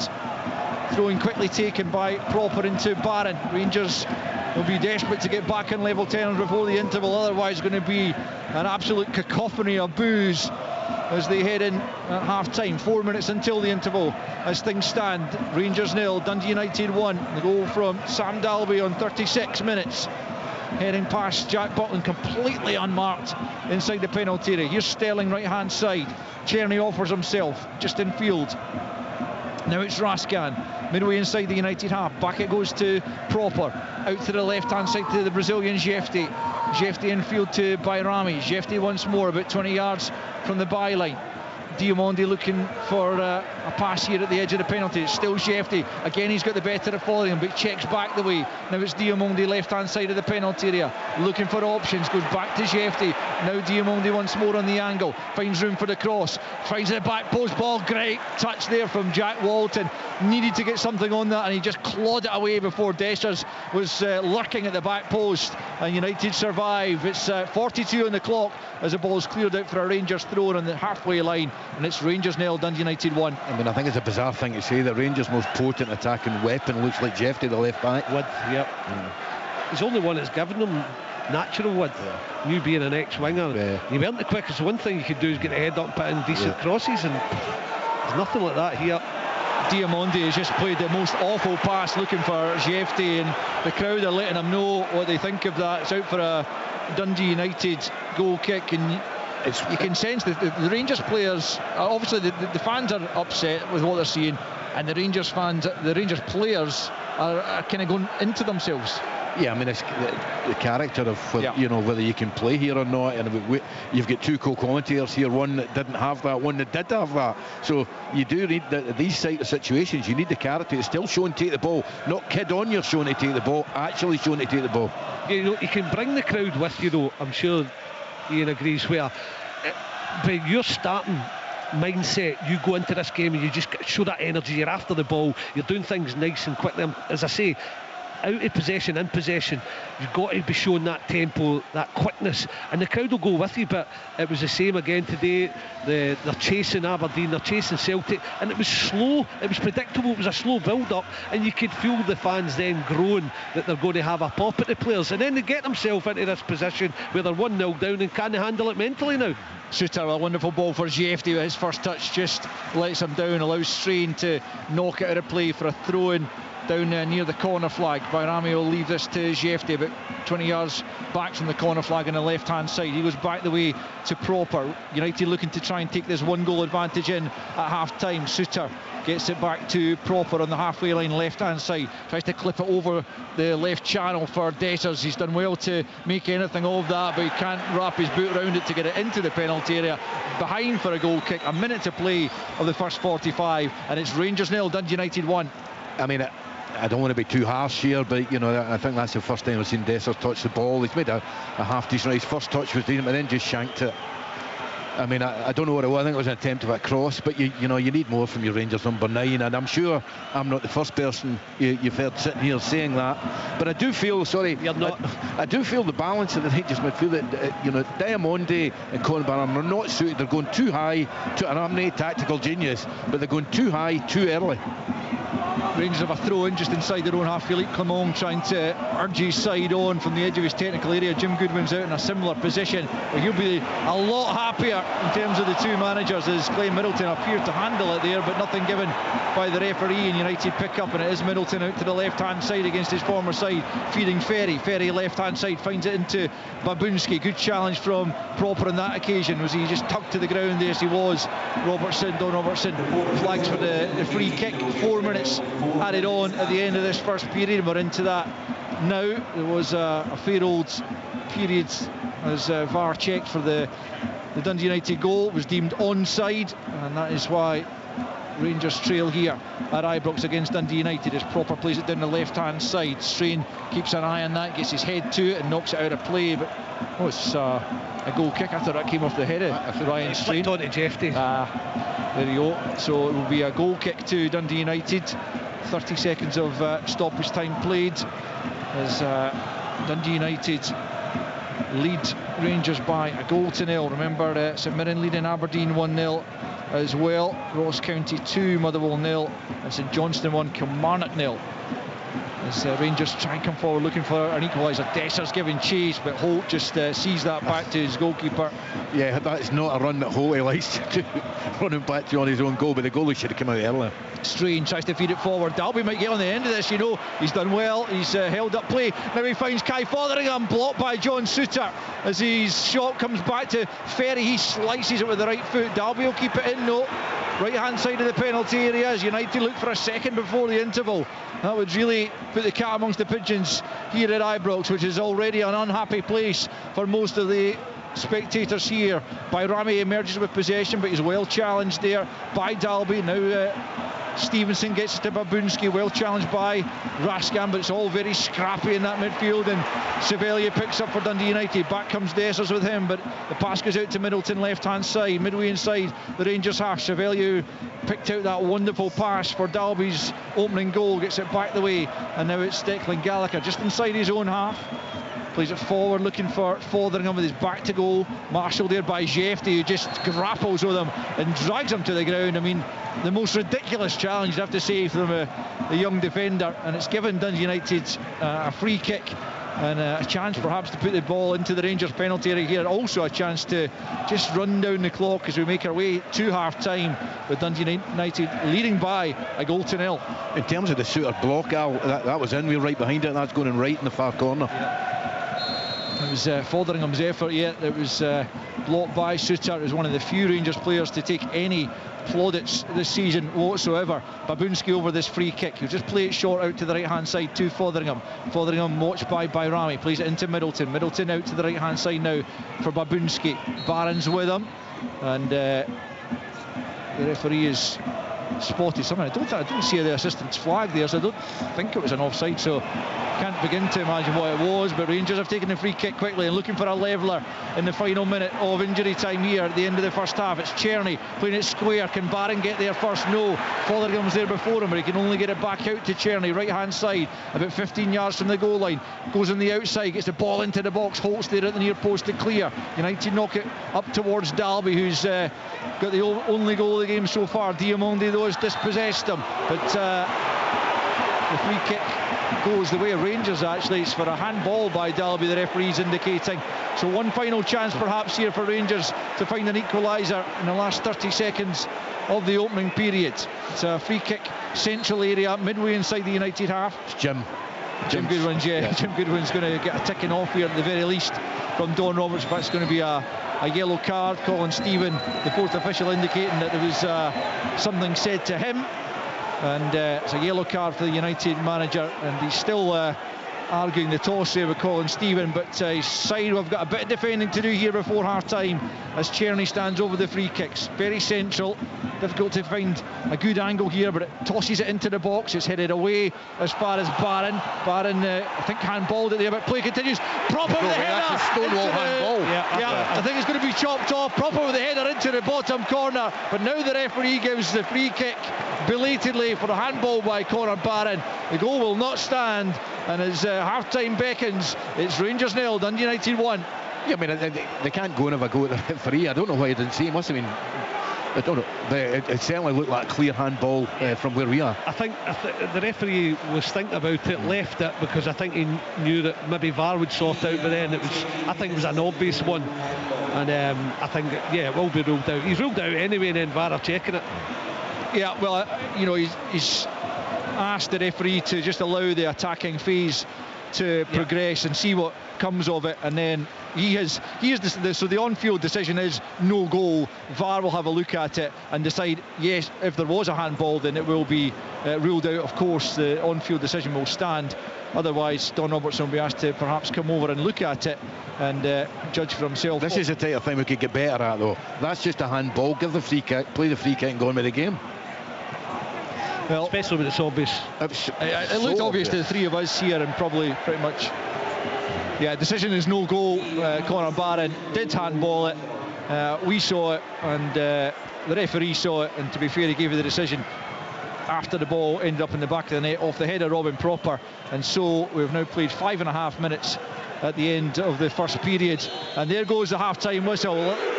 Listen to that. The Rangers fans voice their feelings, as do the Dundee United fans over on the far side. They are jubilant as their side take a 1-goal advantage in at half-time. We shouldn't underplay that, because they have produced the one moment of quality in the game as the ball was tossed into the penalty area by Vitsko Sevelia, and Sam Dalby, with so much room from about 10 yards, headed emphatically past Jack Butland for the only goal. The only effort of real note from Rangers came from Nadim Bayrami just about 8 minutes prior to that. A good effort, but well saved by Jack Walton as he threw himself to his left. Rangers had the ball in the net just a few seconds ago, but Barron had handballed before he put the cross in for Robin Proper. The referee ruled it out. VAR backed that decision up, and so at half-time at Ibrox, it is Rangers 0, Dundee United 1. This is Sports Sound from BBC Radio Scotland. A golden goal! Absolutely tremendous. There's no substitute. The European dream lives here. It's a stunning strike for Scotland. Can Scotland beat Finland to reach Women's Euro 2025 next summer? 2 cup finals, 2 massive games to get us to the Euros, and I'm sure we'll be right at it. Catch the action from Easter Road on Friday evening and the second leg live from Helsinki on Tuesday the 3rd of December. Brilliant backheel. We're with a chance. We're with a goal. Watch on iPlayer. Listen on digital radio or ask your smart speaker to play BBC Radio Scotland Extra. You're listening to Sports Sound on BBC Radio Scotland. The boos coming through loud and clear there from Ibrox. Troubling times for Philippe Clement. A big second half ahead. Full commentary to come from that one. We'll go around the grounds. We'll give you the latest scores. We'll look ahead to the 2 further commentaries we've got to bring you. One from Dens Park, one from Tynecastle. So plenty more to come on Sports. And stay with us. We're back right after the BBC Radio Scotland news at 12 minutes to 5. Across Scotland with the latest news, sport, music and culture. On digital radio, BBC Sounds and your smart speaker. Play BBC Radio Scotland.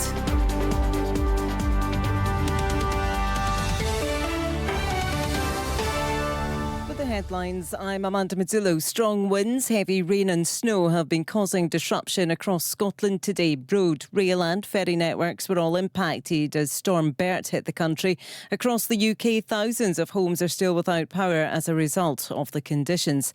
The Lebanese Health Ministry says at least 23 people have been killed and more than 70 injured in 2 Israeli airstrikes in Lebanon.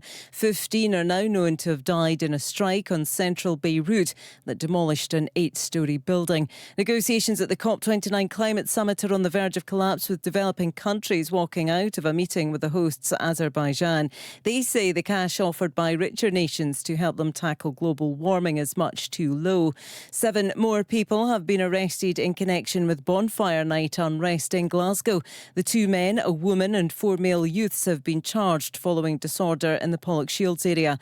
2 other males were previously arrested and charged. And that's BBC Radio Scotland News. On digital radio, FM, online at BBC Sports Scotland, your smart speaker, and on BBC Sounds. This is Sports Sound from BBC Radio Scotland. There's no substitute. Off the ball and in. What a strike. What a goal.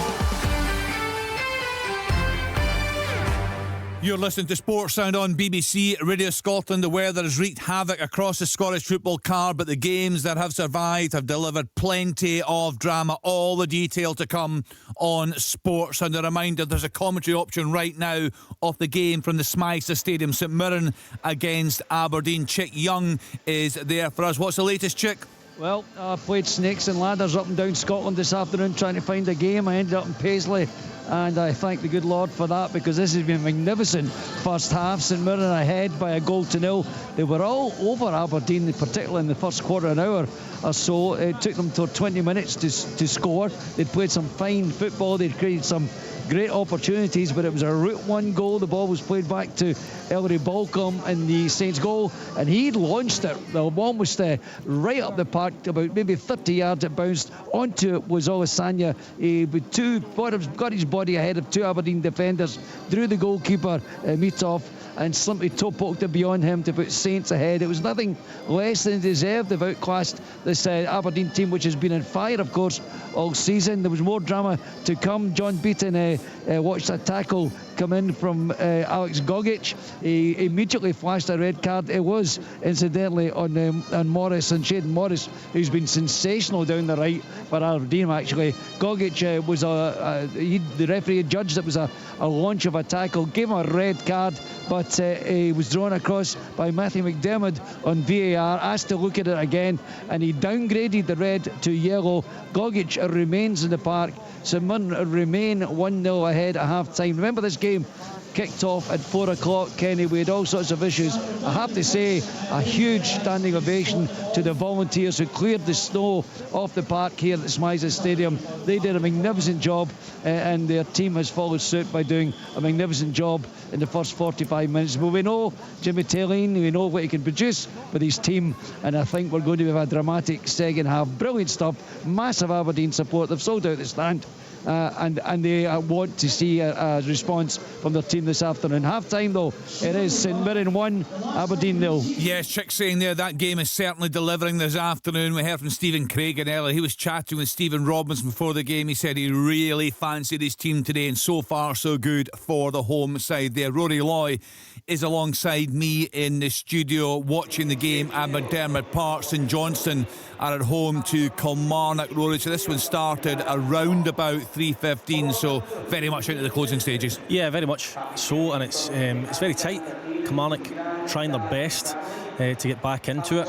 However, in the first half, Mackenzie Kirk's header from a Carey cross went over when it probably should have troubled the goalkeeper McCrory more. Kimpioka also had a shot from a Dre right pass which was parried away by Robbie McCrory, and then up the other end Armstrong had a free kick which went just wide.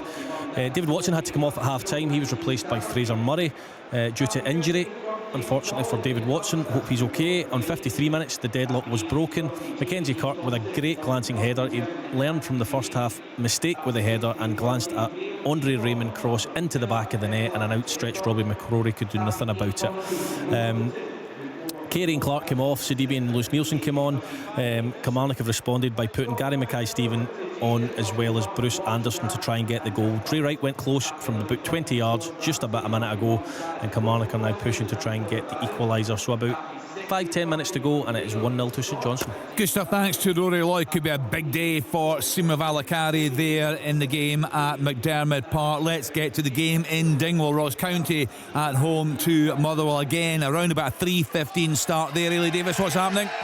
Yeah, we've got about 9 minutes to go now, Kenny. The first half of this game, very little to write home about, few clear-cut chances. The visitors, though, probably just edging it. But into the second half, my goodness, completely different. The home side breaking the deadlock in 47 minutes. It was a deflected shot from Noah Chilvers, finding Irishman Ronan Hale, who slotted home to put County in front. And then just 6 minutes later, Josh Nisbet with a brilliant goal. It was a long-range bending effort, finding the back of the net to put the Staggies 2-0 up. The visitors, I have to say, they look completely out of ideas. It's all County. They've gone close again through the captain Connor Randall, but as things stand, it's Ross County 2, Motherwell 0.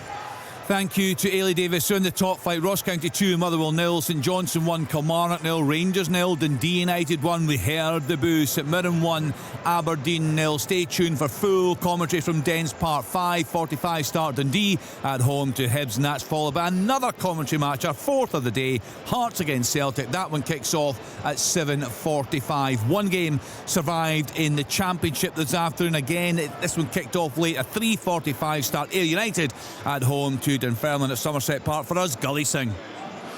Yes, Kenny, 53 minutes gone here. It's currently Ayr United 0, Dunfermline 0. It was a really poor opening period. Dunfermline players were struggling to find their feet. A few players were falling over. It took about 15 minutes for the first chance. It fell to the away side. A free kick lofted into the danger area. Centre of the goal, Liam Russell failed to collect. The defence had to mop it up. But from there on in, it was all Ayr United. Scott McCann with a vicious effort from 30 yards out. Olawayemi had to be sharp. There was an early substitute. Dylan Watrick came on for Mark McKenzie. Watrick made an instant impact. A few decent link-ups with Marco Russ. Again, it was a fantastic save from Olawayemi. United's Paddy Redding unmarked at the back post. Close range header. The keeper reacts late, but pure instinct manages to palm it clear. Jay Henderson had a few chances, as well as Connor McLennan, but it's been pretty much all the home sides here. They should have made their advantage count here in terms of all the possession they've had, but it's still currently Ayr United 0, Dunfermline 0. Thank you to Gully Singh. In League One, looking at all the fixtures, all off apart from Montrose Annan. It's still down as a delayed kick-off. No games survived in League Two. Rory Loy, it looks like there has been another goal in the game in Dingwall. Just a check going on at the moment.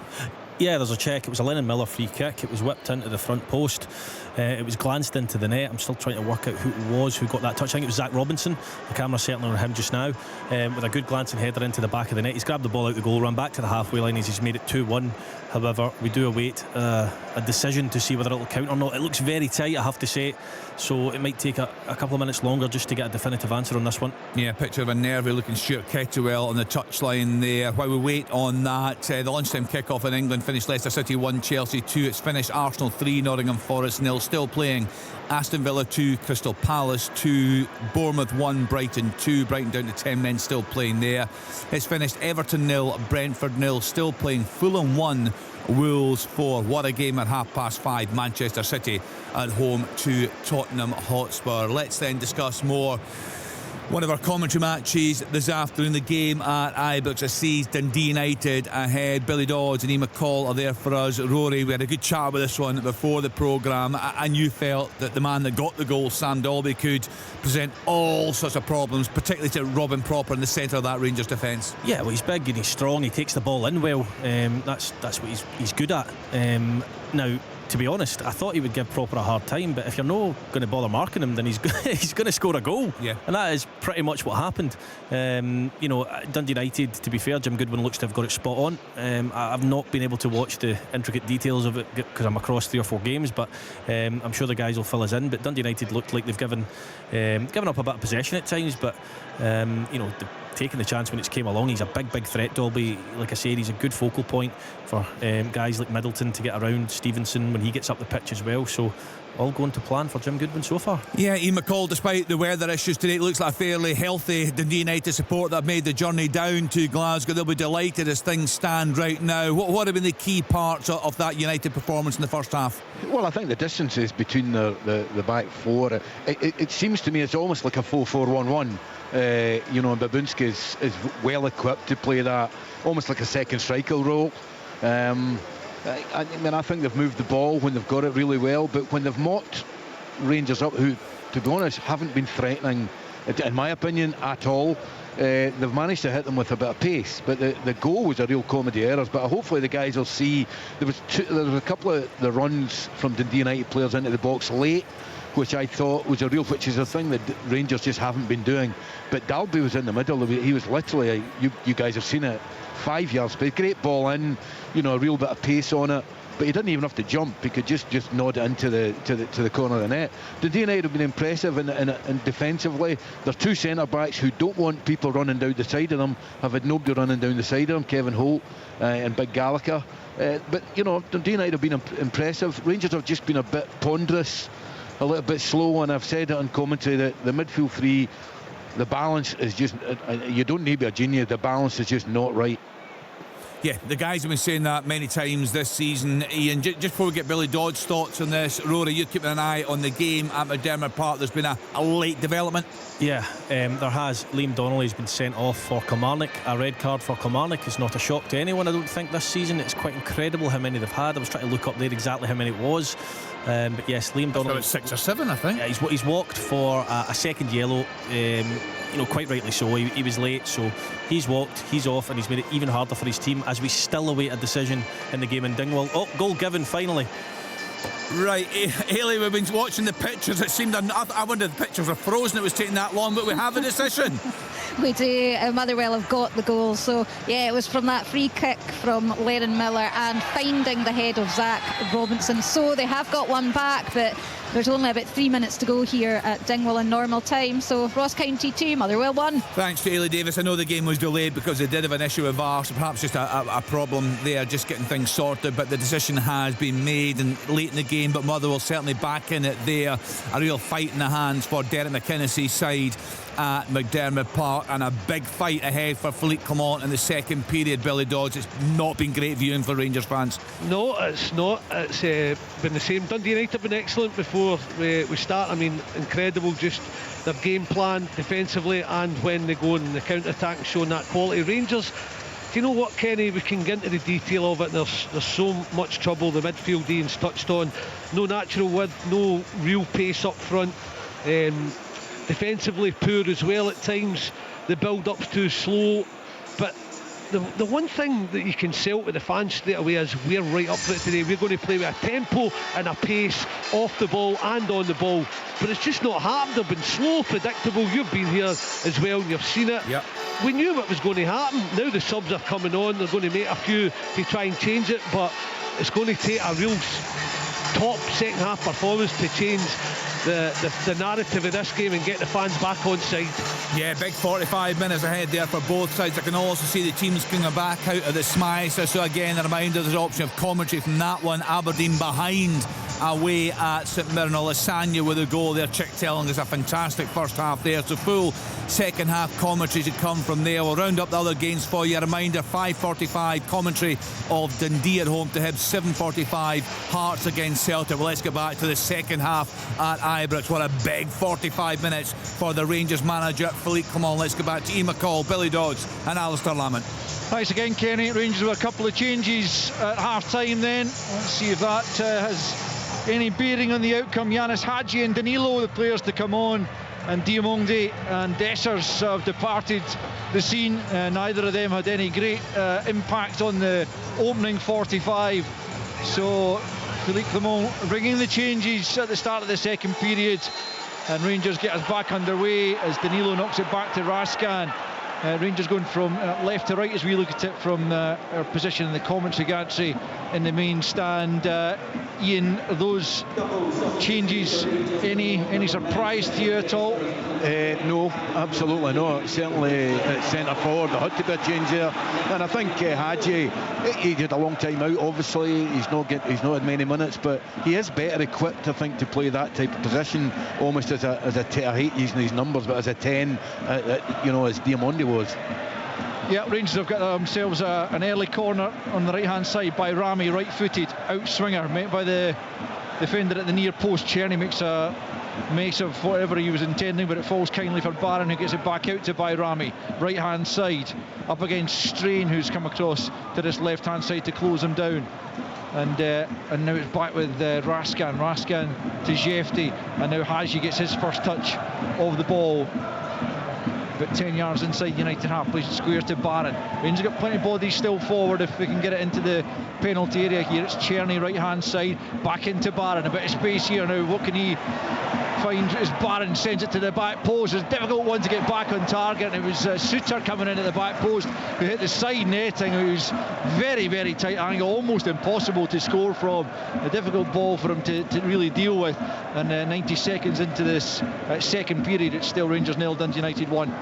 Yeah, build up then, decent ball in, but the angle just against. Was it Suter, you said that? Yeah, I think so. Post, yeah, so. And he was trying to make the run, try to get in there, got a decent enough contact, but just couldn't force it in at that angle. But certainly Rangers looking to try and make some impact positively at the start of this second period. We'll keep you up to date with all the other goals that go in and the other delayed kickoffs, and then we'll have live commentary next of Hibernian's trip to Dens Park. It's the second half of Rangers against Dundee United here, with Dundee United leading by a goal to nil. Hadji almost playing that into the path of Cherny. Cherny acknowledges it was the right idea from Hadji, but the ball just evaded him as he tried to get into the penalty, and it's behind for a Dundee United goal kick. Would it be a case of more of the same, the message from Jim Goodwin at half time? Yeah, I mean, the simple message would be the first 10, 15, 20 minutes is absolutely crucial. Don't give them a lift, because if you think they were booing at half time, the supporters, if you're still winning 1-0 after an hour, 70 minutes, then you'll find out what booing is. But Hadji there, that's the type of pass they need to try and play a wee bit more. He saw it early enough, just didn't quite execute. Ferry beats Cherny to it, tries to feed Middleton. Good challenge by Sterling, but Middleton still picks up about 15 yards from the goal line. Leaves a little back heel for Ferry. Ferry into the box. It comes Jefty only as far as Babunski, now picked up by Fotheringham. Stevenson out to the right hand side as United look for a second goal here at Ibrox to really silence Ibrox. Babunski with the header, glances it wide. Another good position he picked up as the ball came in from the right. Rangers have got it moving quickly, but Dundee United almost carving out a second.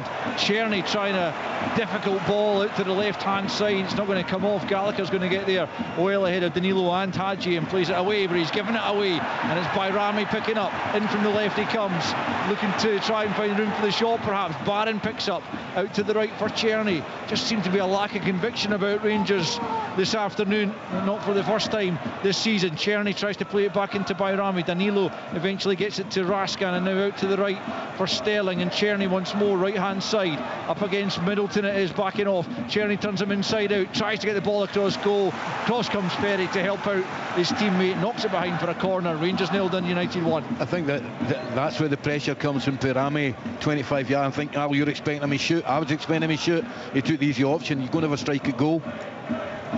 But the tempo's lifted because it's had to, and the pace of the game. Czerny, right hand side, curls it towards the back post. Suter goes to try and attack it, but Gallagher was there ahead of him. Good defensive header. Raskin thinks about trying to find Czerny again, and saw that there was a United player in the shape of Babunski coming to close him down. But he's got it back. Raskin into the penalty area it comes. This time it's Holt heading clear and picked up by Dalby, who knocks it away from Barron. He's on his own just for the moment. United trying to get bodies forward in support. Right hand side is the goal scorer Dalby, comes back the way, and that allows Jefty to make the challenge. Proper it was actually who made the challenge, sliding in to knock it upfield, but United have it back. We've played almost 50 minutes at Ibrox. Rangers trailing by a goal to 0 against Dundee United as Hadji's rather scythed down there. It's a poor challenge from Stevenson, and that's a yellow card for Lucas Stevenson on loan from Liverpool, playing a central midfield role today, and rather untidy challenge, you'd have to say, on Hadji, and it will be a booking for Stevenson. A free kick to Rangers, about 10-15 yards inside the United half. 1-0 United lead. Raskin and Proper, I mean, just getting in the way of each other over a simple free kick.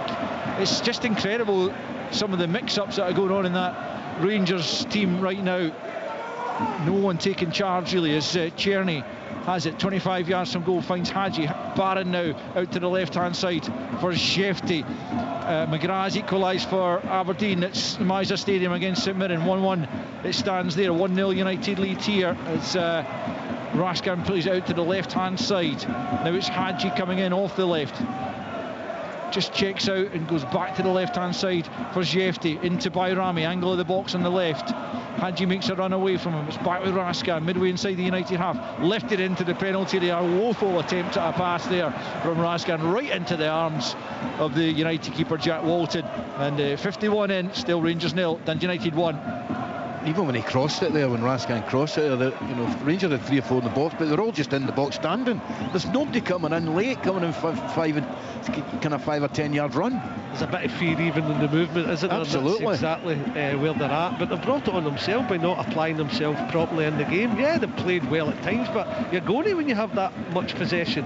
When you're on the chase, especially against Celtic and Aberdeen, you must come out with intent and show to the fans we're up for it today, but they didn't, and they've got themselves into this trouble, and it's going to take big characters to get them out. Will Ferry with a throw in down the left flank. Suter will just guide that back to his goalkeeper Jack Butlin, who's been beaten once this afternoon by Sam Dalby. Plays that one out short to Proper, who's chased down by Middleton, but he gets the pass off to Jefty, left hand side, about 10 yards inside his own half, looking for options. Almost loses control of the ball as he does so, but Fotheringham can't quite nick it off him, and it's back with Proper. Plays it square to Suter, still about 25 yards inside his own half. Brings it forward now, and he's still got a couple of options square, one of whom is Proper on the halfway line now, out to the left hand side, and it's picked up by Rami. Rami coming in off the left again, always wants to come in onto his right foot. Back with Raskin, midway inside the United half. Hadji can't bring it under control, but now it's Czerny, right hand side, about 25 yards from goal. Looks for the 1-2 from Danilo. Again tries to play an in-skip ball that wasn't really on inside the penalty area, and United deal with it and then just knock it clear as far as Barron, who can't keep a hold of the ball. As we've got a goal at Somerset Park, which we'll hear about in just a moment, as Suter knocks it back to Jack Butlin. Let's hear from Gilly Singh. Who's got the goal at Ayr? Yes, it's no less than the home side deserve. Ayr United 1, Dunfermline 0. Jay Henderson lashed the ball in the net. It's an absolute screamer just on the right hand side of the box. Only moments before that, Dylan Watrett almost scored from the exact same position. But yeah, Scott Brown's side take the lead. Ayr United 1, Dunfermline 0. Thanks, Gilly. Hadji has it for Rangers, midway inside the United half. Barron out to the right hand side for Sterling. Rangers on the lookout for an equaliser. Sterling up to the edge of the penalty area, right hand side, tries to get the ball into the box, comes off United player Middleton. Sterling's kept it alive and gets it back to Cherny. We'll cross to Paisley in a moment to hear a little bit about the Aberdeen equaliser, but here come Rangers. Bayrami gets to the byline, stands it up, but there's no one in the 6-yard box. The Rangers fans howl in frustration because Danilo was the only one inside the penalty area looking to try and get on the end of it, and he was well away from it, and Rangers still trail by a goal to nil. Hadji has it once more, comes up towards the edge of the penalty, thought about a shot, but then goes out to Sterling, right hand side. Now it's Hadji once more on the angle of the box, right hand side. Danilo back to Cherny. He's been the man who's made things happen for Rangers. He's trying to do so once again. Oh, big chance for Danilo, and he's put it wide, couple of yards wide there from Danilo. We'll get the guy's thoughts on that in a moment, but let's go to Chick Young at St Mirren. Aberdeen have equalised early in the second half. They made 2 half-time changes. Nisbet and Duke came on. Sockler and Clarkson made way, and Nisbet was involved in the equalising goal, of only in a very bizarre way. Total swing and miss hit at the ball, but it fell for the former St Mirren player Jamie McGrath, who just drove it home beyond the goalkeeper into his right hand post. Equaliser for Dons. St Mirren were warned. They are level. It is now St Mirren 1, Aberdeen 1. Thanks, Check. Full time, St Johnstone 1, Kilmarnock 0, but Rangers passing up a big chance there. Danilo's first sight of goal since coming on, but Dundee United have got themselves a free kick for an arm round the neck, almost a Dalby there from Cropper, but that was a big chance, Billy Dawes, for Danilo.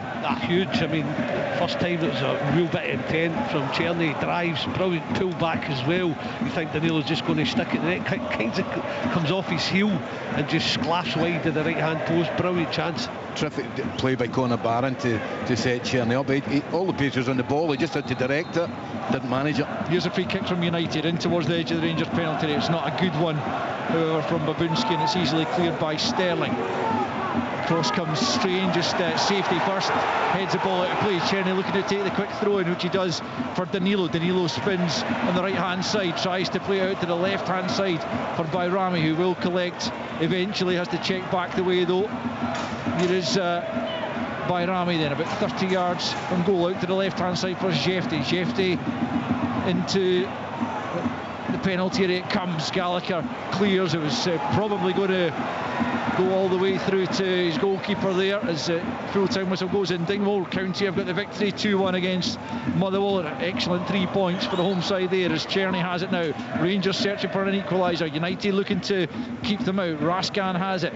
Every Rangers player is midway or more inside the United half, apart from Jack Butland, of course, as United try and hold firm, try and keep Rangers out. 56.5 played, Rangers 0, Dundee United 1. Dundee United looking for a long overdue win at Ibrox, and there's 2 balls on the pitch just at the moment.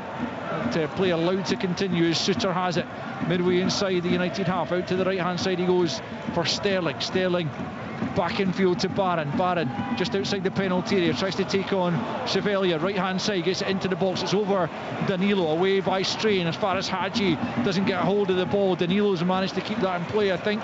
Knocks it back to Jefty. Jefty edge of the box. Here's Cherny now. Can he get a shot away? Cherny, oh, just wide. Powerful effort on the right foot from the Czech international, but it doesn't test Jack Walton. Better from Rangers, better from Cherny, but he couldn't hit the target. 57 in, Rangers 0, United 1. Yeah, there's just a bit more tempo, a bit more urgency. You wonder why it's taken to 1-0 and the crowd being like I think Dundee United are just getting a wee bit too deep. They haven't got an out ball. They have got pace in the wider areas, Dundee United, but they're just getting hemmed in all the time at this stage. It's lo and behold, I was thinking that. Why is it taking this to step up? Because you're under pressure, you're 1-0 down, but that's the way you should have started the game, whether it comes from the manager or whether it comes from the players. But they've got themselves into this predicament. Dundee United are slashing a few clearances now, but just need to make a pass or two. Suter though slack with his pass to Cherny, and that allowed Ferry to step in, and United have got themselves a throw in midway inside the Rangers half. In fact, I'll have Cherny very kindly wiping the ball down for Will Ferry to take the throw in here down in front of us. Goes back the way to Kevin Holt as Philippe Clement continues to stand at the very edge of his technical area looking to try and urge his side on, but they have been lacking plenty, lacking urgency, lacking quality, lacking motivation almost at times, Rangers, but they've been lacking in the goal scoring department this afternoon because they trail by a goal to nil. A goal coming from Sam Dalby in the first period, completely unmarked as he got his head to the Sevilla cross. Here's Proper, who had the ball in the back of the net in first half stoppage time, but a handball and the build-up by Conor Barham is penalised as Raskin now helps out to the right-hand side for Sterling. Continues his run, but Sterling's pass was a poor one, and the free kick is given for Raskin, just pushing Middleton to the ground completely needlessly, and whereas Rangers would have picked the ball up on the halfway line, they've now conceded a free kick because of the rash actions of Nico Raskin. 59 on the clock, Rangers 0, Dundee United 1. It just relieves the pressure, Dundee United are delighted with that. You've got to think maybe a change that Clement was thinking about, because they're so dominant in possessing the ball, is getting Tavernier on it right back again, because they're just having so much of the ball right now, maybe can get higher up the pitch. Dundee United's last league win here was April 2011, a 3-2 victory. A couple of Scottish Cup wins since then. The last of those, as I mentioned previously, was 10 years ago and more. So Rangers looking to preserve that particular start, but they very much need the 3 points, not even just 1 point, but 3 points from this game. To try and make any impact on the lead held by Celtic and Aberdeen. Aberdeen currently 1-1 at St Mirren, but I mean, you'd have to say, Billy, at the moment any talk of any sort of title challenge for Rangers seems fanciful in any case. Yeah, on this display, here's a chance. Yeah, Bayrami into the box, comes back there for Danilo, blasts it goal was, but a couple of United players putting their bodies in the line to block it behind for a corner, and United battling away there as there are a United player down on the edge of the penalty who might need a bit of treatment. Half an hour to play here, and it's still Rangers 0, Dundee United 1. Yeah, I was saying that it's not just this display, Al, and you're talking about what they're chasing, what's in front of them.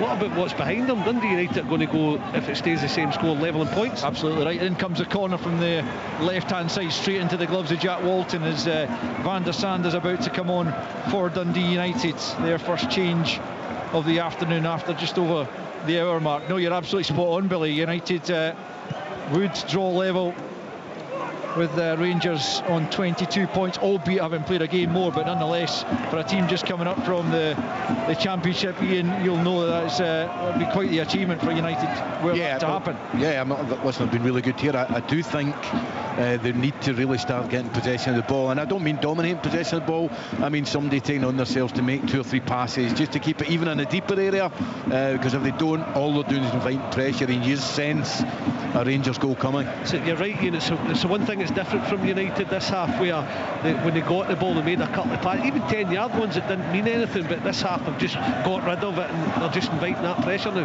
Raskin out to Czerny, right hand side. Raskin once more on the right hand side, almost at the goal line. Low balls in, ball in's a poor one, but Middleton can only knock it behind for a corner.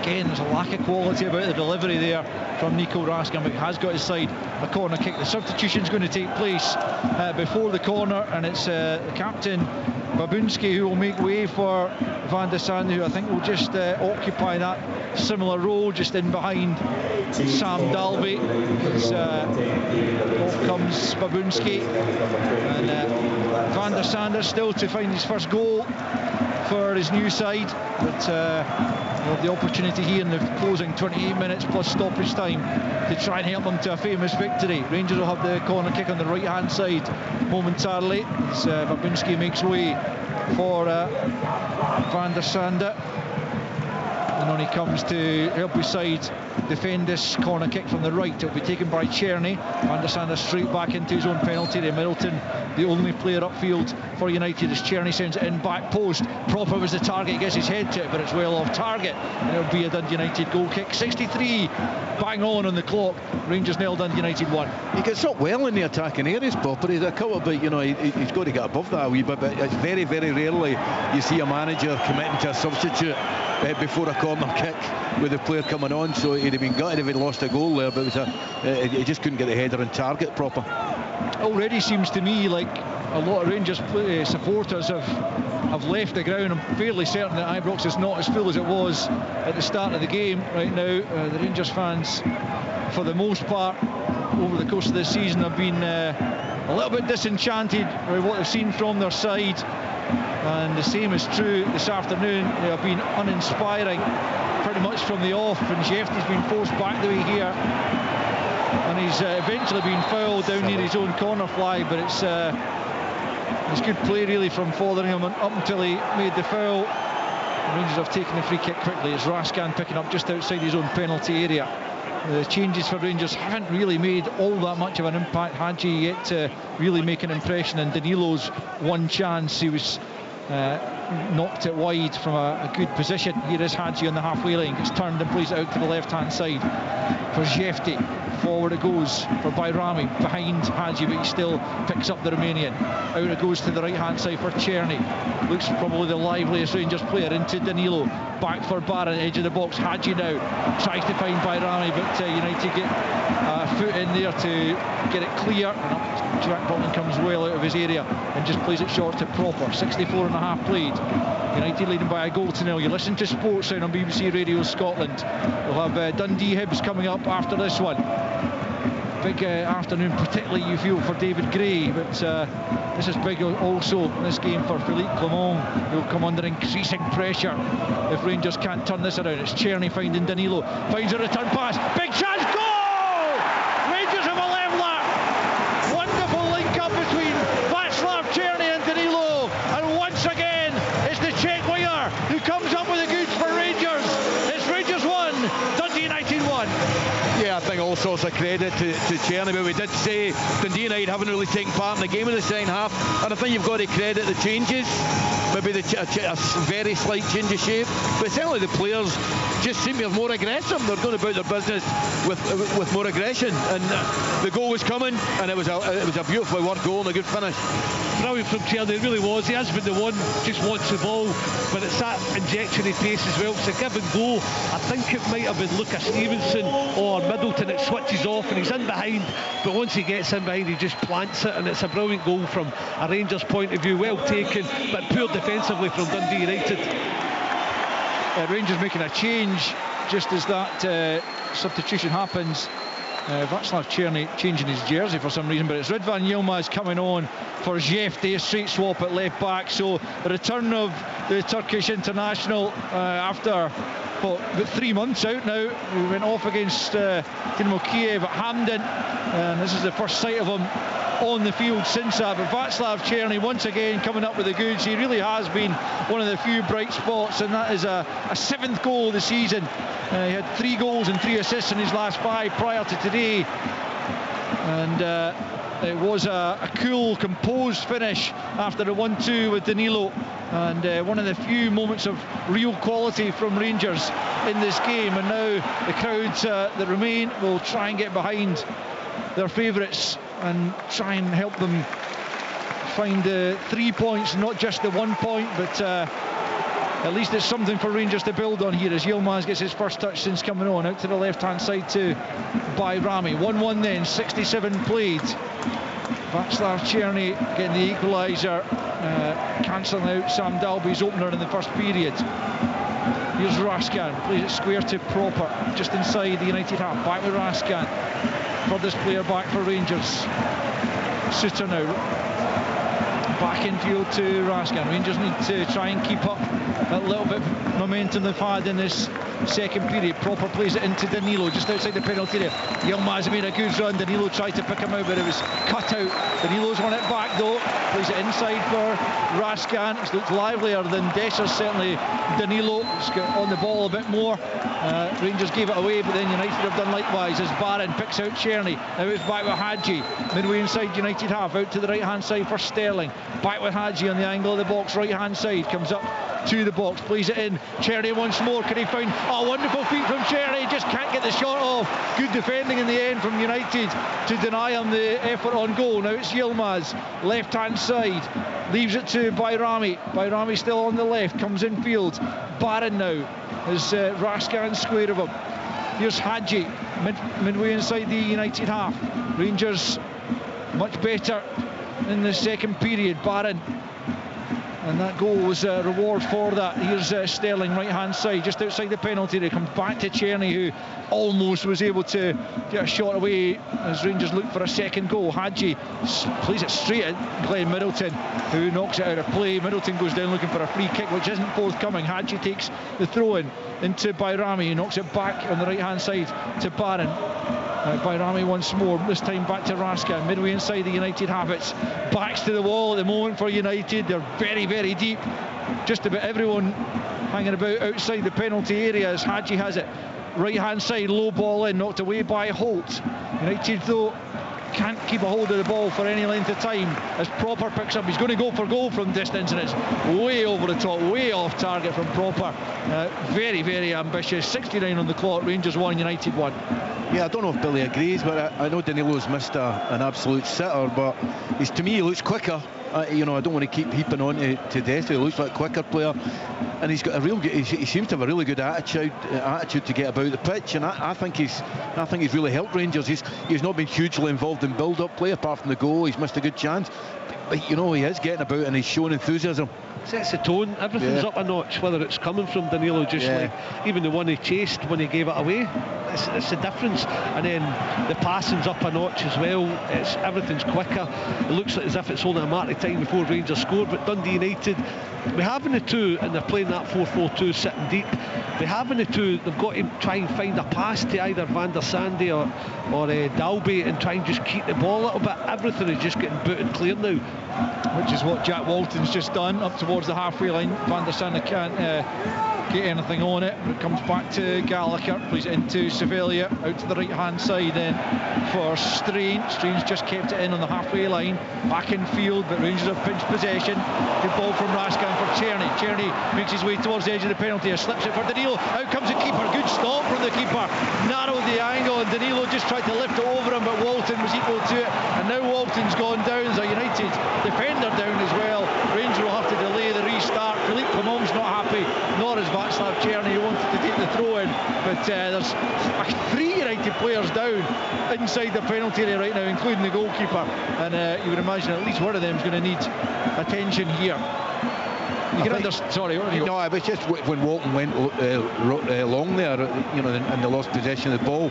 It was a perfect occasion that he could have got the ball out to Gallagher a bit deeper, come back into hold it, just like Dodgy was saying, and just keep the ball for 4 or 5 passes, even if it's really deep. Just get a breather and let your midfield players get a little bit of a breather. Not getting a sniffy doing that, are they? They're just dumping it now, which is what they don't want to do, especially when you play the 2 big men up front now, and they're not up front at times because they are sitting so deep, but just make a 10-yard pass, as you say, try and just get a bit of breath in you and try and get a recovery, but it's not been the case. That's been down to Rangers, though, forcing them back, doing things quicker, but why it takes this length of time, and that's why the fans, you were right to point out, I said to Ian at half time, it looks as if a few have left and they've missed a goal, but why it takes that length of time to get things going is beyond me. No, it's been a recurring theme though, isn't it? Rangers not playing for the full 90, whether that's a slow start and then maybe picking things up in the second half, or vice versa, a good start and then dropping off, and it's little wonder they've dropped as many points, albeit they haven't dropped any here at Ibrox, or indeed when they were playing their home games at Hampden, as Miller Thompson's about to come on here for Kai Fotheringham, and Rangers will eventually restart the game with a throw-in down near the corner flag. The throw-in, remember there's kick-off at Dens Park coming at 5:45, and I guess there's 18 minutes left here, so there'll be a split of frequencies again. No, they won't actually. We'll just apologies, I'm being corrected in my ear by the producer. We'll just get to that game as soon as this one finishes. So stick with us in Sports Sound anyway. You'll hopefully not miss too much of the action anywhere as Danilo slips it through. Czerny with another chance. Czerny just lifts it over the goalkeeper. Offside flag goes up. I think that is the right call, but it's Danilo and Czerny linking really well again. I think Czerny knows he's offside, but terrific link up, a lovely finish again from Czerny, but I imagine that Varcek is going to confirm that the assistant referee's flag was the correct one, but again it's wonderful play between the two of them. well, Dodgy wants me to say, yeah, he looked offside, but I think it might have been closer than it looked. But again, Danilo, lovely little reverse pass, and there are an awful lot of good, give and goes around this area on the Rangers' right-hand side that are working well for them. Yeah, it's been confirmed as offside, restarted game already, so Czerny denied a second goal, but the pair of them certainly, Billy, have linked up nicely since Danilo's come on. Oh, absolutely. And I mean, as I say though, why is it not starting like that? I know it's different personnel, but Czerny now looks right in the mood. I mean, there was a couple of times he got the ball in the first half, but it has to happen right away. But he's been excellent, got the goal, and it was a brilliant finish there, but he had that coy look about him where he knew he was off. Sterling gives chase to a Barron ball into the penalty area. Oh, he's done well to get on the end of it. It's a wonderful ball from Barron, and it's just been blocked as Czerny comes across and takes the throw in quickly, comes back to Czerny, but he's lost out there.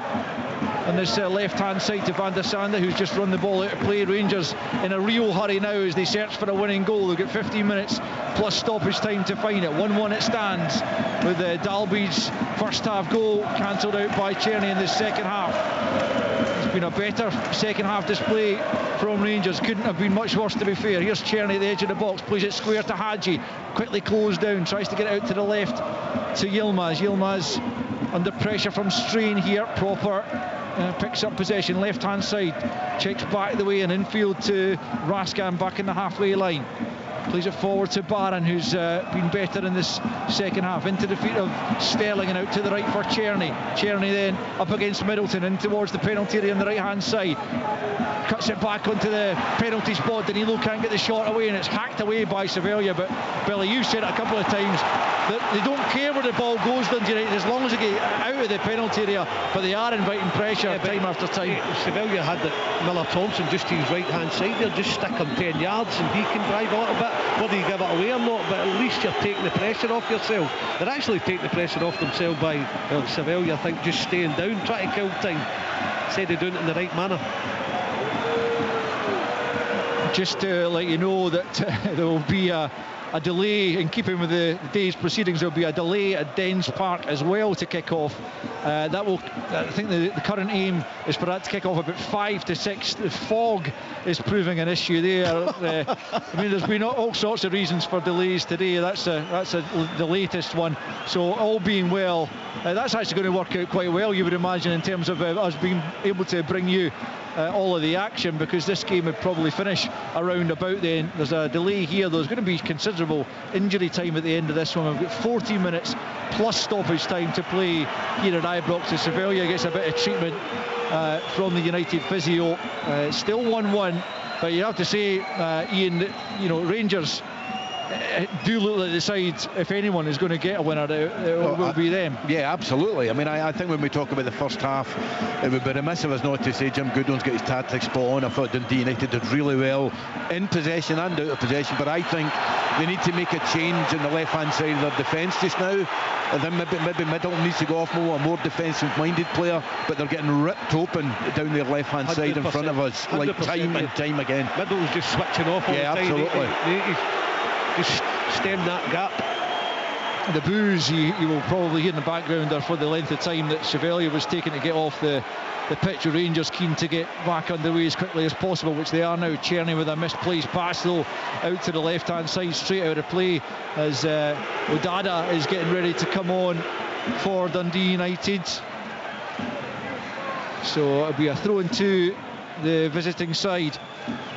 Odada, I think, tends to play in a central area, and Dundee United want to make the change. Jim Goodwin certainly wants to make the change now. He's not going to get the chance to do that just this second, but the ball's out of play again, and now he will, and it's going to be Dalby who will come off. So Odada coming on. I think that'll probably mean Van der Sande going further forward, and Odada playing more of a central midfield role.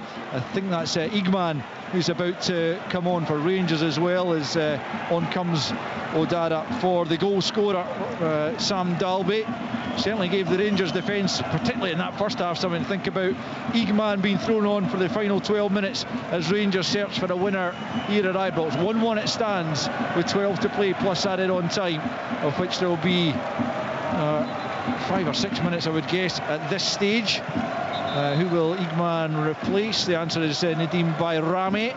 So we'll see how that affects Rangers set up. On he comes. He's looked lively at times. One Rangers goal to his credit so far. This game against FCSB here in the Europa League. United have a throw-in over on the far side, midway inside the Rangers half. They'll be looking to try and strike a real blow if they could get a second goal themselves, although they haven't threatened that in this second period. Proper having to make a defensive header there. Strain picks up midway inside the Rangers half, forces it forward, came off a Rangers player and out for a throw-in over on the far side to Dundee United. I think the hold up, the play for the substitutions has helped Dundee United. It's kind of settled the game. The crowd are quieter, they're further up the pitch.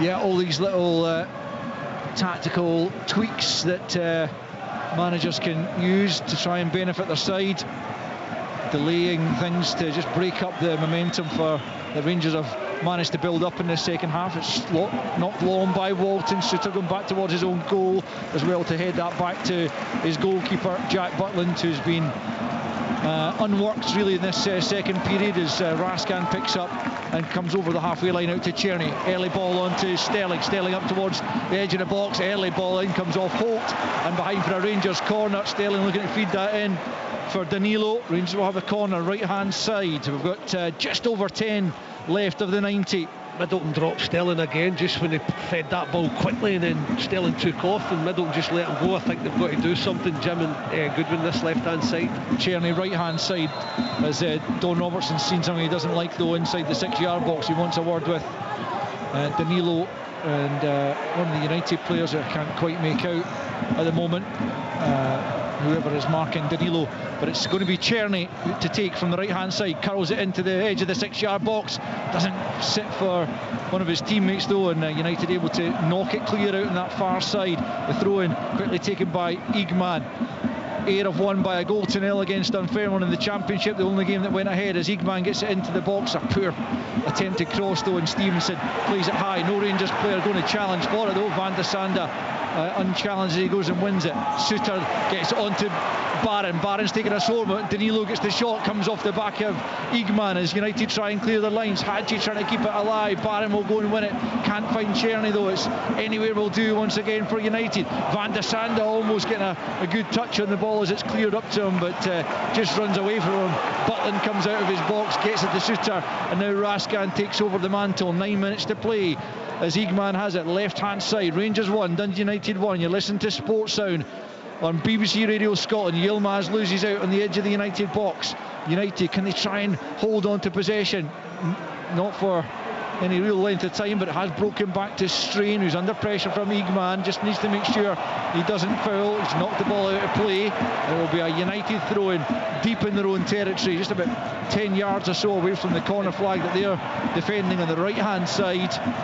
In that occasion now, the striker's got to do better. Strain does want a pass that time, and he could have just booted away up the channel high up and try and get his team up the pitch, but he wanted to play into Van der Sande, and he was deep in his own half, but he just kind of hid away and then decided to go for it. He's got to do better, Van der Sande there. Just come to the ball, hold it, maybe draw a foul, keep possession, get his team up the pitch. Suter's given that straight to Ferry as he was looking for Czerny, who's already moving forward. Suter hadn't anticipated that, and it was a poor pass in the end. It's a couple like that Suter's played. United have it. Ferry was eventually had to check back. United play it forward. Van der Sande can't get on the end of it. Hadji picks up instead for Rangers. Raskan was taken out of play there by Sevelia, and it will be a free kick to Rangers about 10 yards inside their own half. Again, it's quickly taken. Proper has it. Now it's Yilmaz just inside the United half. Plays it forward for Hadji. Left hand channel for Rangers. Checks back and plays it out to the left hand side for Igman. Hadji's available to him once more, just behind him, midway inside the United half. Left hand side goes back the way to Raskan. Every Rangers player well inside the United half apart from Butland. Now it's Czerny, right hand side, about 10 yards outside the penalty area, looking for options. It's a crowded area. Across comes Sterling, who's well advanced, but Holt goes down under the challenge there from Sterling. No free kick though. We are thrown to Rangers. Sterling takes it back to Czerny. 7 minutes to play. Czerny square. Hadji can't reach it, but it will come to Yilmaz. Out goes to Igman on the left hand side. Closed down by Strain. Poor first touch from Igman, and he goes down. Nothing doing those. The referee's happy with the challenge from Strain and forward come United. And now they're trying to get bodies forward, looking for a second goal of their own. Cross goes Raskan to halt that particular counter-attack, and it's out of play. It's going to be a United throw-in. No. Yeah, I think he's looking for a foul there. He was like David Hemery getting over a hurdle with the Rangers challenge. He was a hurdler. Wow. The younger listener maybe won't know that game, but we do. But Proper goes to deck when he shouldn't have, and that's why he has to hurdle over him. I thought it was a free kick. They end up getting the throw-in, and United get where they want to be, just high up in front of their fans, take their time over a throw-in and really break the game up. It's quick. Oh, there's been a late goal in Paisley. It will go to St Mirren just in a moment as United get the ball into the box. Souttar's headed it behind. Let's hear quickly from Chick Young. Or maybe not. OK, we'll cover this Dundee United corner, and then we'll hopefully get to Paisley. By the sounds of it, if it's a St Mirren goal, Chick Young's probably not in a condition to bring us an update. We will head back there just in a moment, but United have a corner here, right hand side. As it looks like there's been a winner in Paisley. Is there a winner here at Ibrox? Curls in, Souttar gets his head up to the edge of the box. Igman helps it on, and now Danilo will go in the counter, plays it forward to Czerny. Rangers looking to try and find a second goal themselves here. 1-1 it stands. Czerny up to the edge of the penalty area, cuts back in field. He was just clipped there, but he continues in possession. Closed down eventually. Igman, can he get the shot off? It's well blocked by Odada. United trying to get it clear here on the right hand side. We will cross to Paisley just when there's a suitable break in play as Proper tries to keep possession, or tries to keep the pressure on. He's done well, Proper. He's won it back. Barron now on the left hand side, picking up possession, gets a square to Hadji midway inside the United half. He's going to go for goal, takes a couple of bounces, comes to Danilo, saved brilliantly, brilliant again from Walton. How has he kept that out? Rangers denied a second goal. Incredible goalkeeping from Jack Walton. Not once, not twice, but 3 times he kept Rangers out there, and eventually play is stopped. Let's get across to Chick Young. Sensational stuff at Paisley. St Mirren have taken a 2-1 lead against Aberdeen. Richard Taylor with the header, he soared into the air and just nodded it right down into the net. Fantastic goal for St Mirren, and Aberdeen are looking at their first league defeat of the season. We have played over nearly 85 minutes have come and gone. 5 minutes plus time added on for St Mirren to hang on, and for Aberdeen to salvage this and look at their first defeat of the season. 2-1 St Mirren.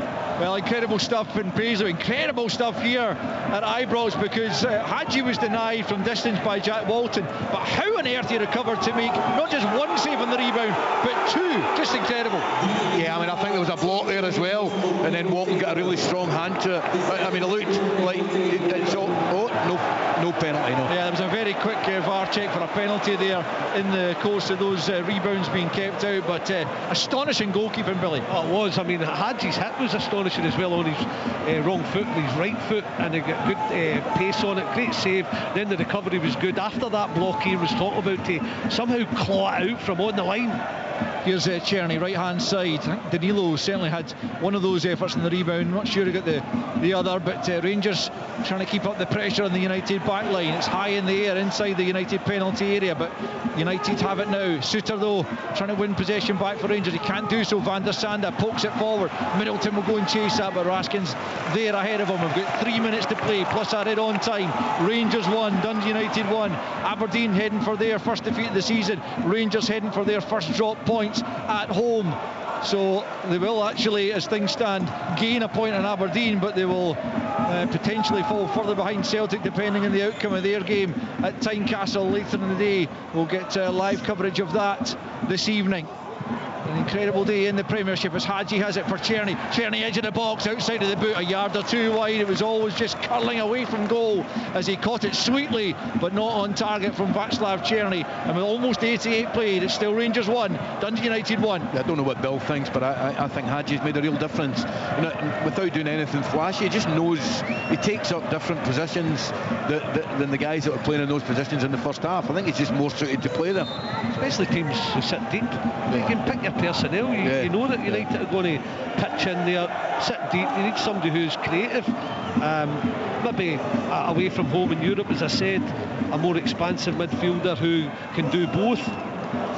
Diamandi comes into that category, and then the three solid in there. But yeah, he's the right choice to make a half-time sub, absolutely, to just try and create for Rangers. Sterling right hand side, still no sign of James Tavernier as Rangers look for a winning goal. He's been the man who's dug them out of a hole so many times over his Rangers career.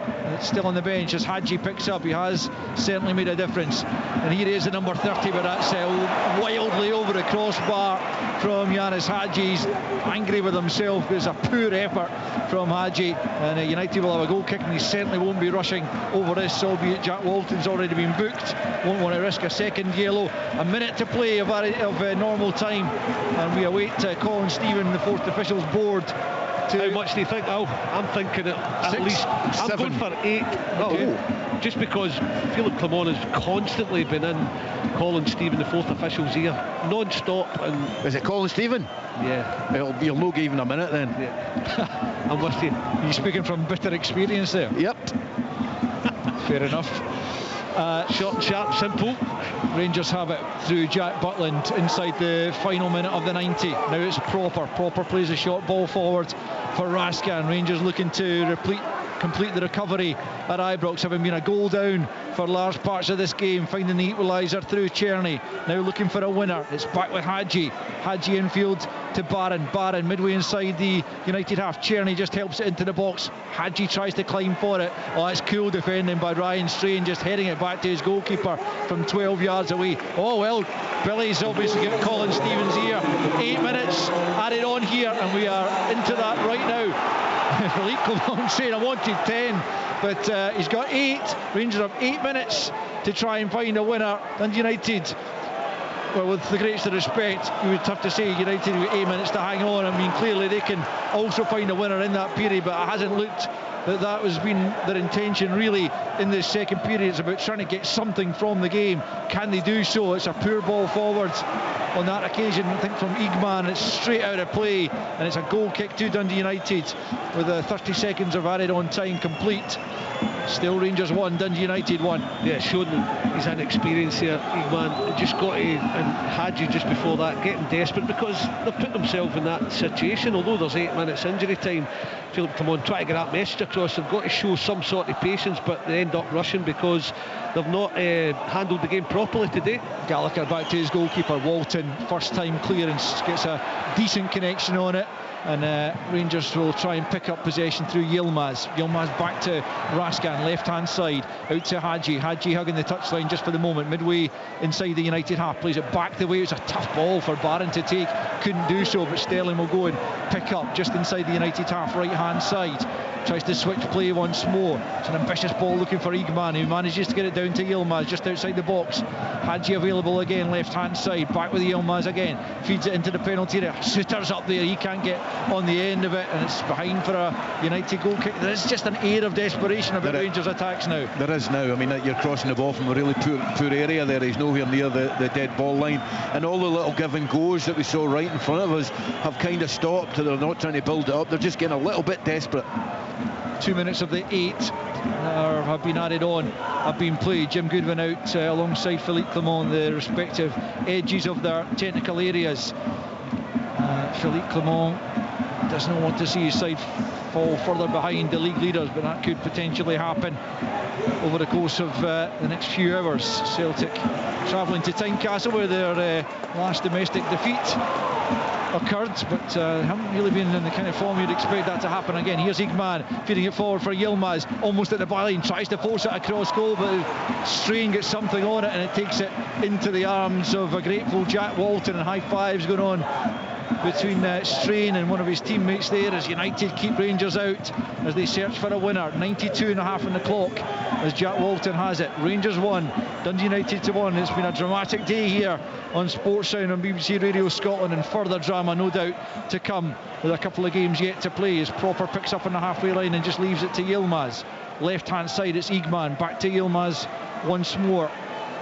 Back the way to Proper, just inside his own half. He'll play it square to Raskan now. Suter stayed forward for Rangers. Raskan trying to feed it into the feet of Sterling, but never looked like getting there, and United will try and build. Raskan putting pressure on Van der Sande, fed down the left hand side. Middleton with an attempted step over, but Barron read it and plays it back to Jack Butland. 3 of the 8 minutes added on have come and gone. Here's Proper for Rangers. Can they find a winning goal? Which, Billy, would you say their second half display is deserved, or will United be good value for the point? Rangers have been the more dominant team, but have they done enough to actually win it after going a goal down? Not so sure. They've created chances, but it's through desperation now instead of starting the game like that. Here's Raskan, edge of the box, clips it in towards the back post, but there's too much on it. It's a poor effort from Raskan, and the Rangers fans sense that perhaps this is not going to be their afternoon. Jim Goodwin with a little bit of a smile there down below us, as he senses perhaps there is what would be a very, very good point if we were to come away with one. Yeah, I mean, I think that, Rangers have put themselves in this position by how well Dundee United did in the first half. They went ahead and they've got somebody to hang on to, and now when you get that, when players want to hang on to that for dear life, you find that extra bit of energy. You can probably say Rangers deserve to win in the second half showing, but Dundee United did well in the first half. Yeah, very much so. The Rangers fans not happy again that Ryan Strain was looking to go down, but he was told by the referee he would have to leave the field of play, so he's quickly back on his feet as Rangers have it in the centre circle through Raskan. Now Czerny midway inside the United half. The man who got the Rangers equaliser out to Sterling, right hand side, feeds it into the penalty area. It's Yilmaz who met it as he came in, but came off a United head last. There'll be a Rangers corner. 5 minutes played of stoppage time. 8 minutes were added on initially. Rangers have a corner, right hand side. Can they find a late winner here at Ibrox? It's Czerny to take the corner kick from the right hand side. Left footed, curls it into the 6-yard box. Header comes in, but it's well taken by Jack Walton right on his goal line. It was Raskan who got his head to it, but a comfortable take in the end for the English keeper, and it remains Rangers 1, Dundee United 1. Yeah, the two getting on the end of the last two crosses. Yilmaz, the first one where you would expect Declan Gallagher to win it and knocks it in the corner, and then when the corner comes in, it's Raskan on that occasion. So it's just, as I say, it's getting desperate for Rangers. Dada fouling Hadji there as he almost won possession. St Mirren have beaten Aberdeen by 2-1. The first defeat, as Chick was saying, for Aberdeen in the league this season, as Sterling slips at a crucial moment and gives possession to Dundee United. It's Van der Sande trying to bring his side forward. Was he fouled there by Hadji and Proper? No, he wasn't, says the referee, as Barron picks up then, fires it out to the left hand side. It's a good ball for Igman, now up against Strain. Can he get the ball into the box? Tries to find Danilo left hand side of the penalty area, has to check back the way. Now it's Yilmaz looking to put the ball into the box, comes off a United defender, but back to Yilmaz. Under 2 minutes of injury time still to play. It's Hadji, 30 yards from goal, tries to tease it in. It's a poor ball. Gallagher just knocks it up towards the halfway line. Proper picks it up. Now it's Raskan out to the left hand side to Igman, about 15 yards from the goal line. Again, it's another poor attempted cross, knocked away as far as Raskan, teases it back in. Again, it's dealt with.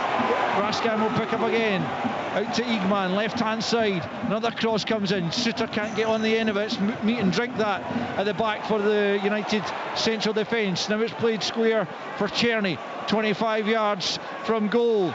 Welcome to listeners who've been listening to St Mirren Aberdeen as Rangers look for a winner. That's a great save from Walton to deny Igman, who looked like he might have grabbed that elusive winner for Rangers, looking for a second goal. It's 1-1. It stands between Rangers and Dundee United in the final minute of injury time. It's Czerny inside the area. Can he get the shot off? No, he can't. Cleared up to the halfway line. Barron has it. Back out to the right to Hadji. Czerny looking for it once more. In behind O'Dada, but O'Dada read it and intercepts the pass from Hadji. Cleared up to the halfway line. Seconds remaining at Ibrox. Barron has it. Rangers coming from a goal down to level things through Czerny. Sam Dalby with the opening goal. Now it's Rangers looking for a winner. In the dying seconds, it's Igman who's denied just a moment ago. Tries to get it back into the area. It's the roof of the net from Igman as Walton backpedaled. The Rangers fans and players thought that Walton tipped that over the top. The referee decided otherwise. It's going to be a goal kick, and that could be that. The yellow card shown to Czerny there for his complaints. Igman, it was a speculative effort, let's say, whereas his previous one brought out a really good save from Walton. And that's it, it's over. Rangers drop points at Ibrox for the first time this season. They simply can't afford to drop points if they are to be considered title contenders. But arguably their performance again this afternoon shows exactly why they are not title contenders. Sam Dalby with the opening goal for Dundee United. And United took that lead in at half-time. Changes at half-time for a better performance from Rangers in the second period as Hadji and Danilo came on. Danilo played his part in the equaliser, feeding Czerny to make it 1-1, but Rangers just couldn't find a winner. Some brilliant saves from Jack Walton in the Dundee United goal, latterly to deny Igman on the left-hand side, who just put one onto the roof of the net seconds before the full-time whistle. But try as they might, they huffed and puffed. Rangers, they could not find a winning goal, and so it finishes at Ibrox. Rangers 1, Dundee United 1. All the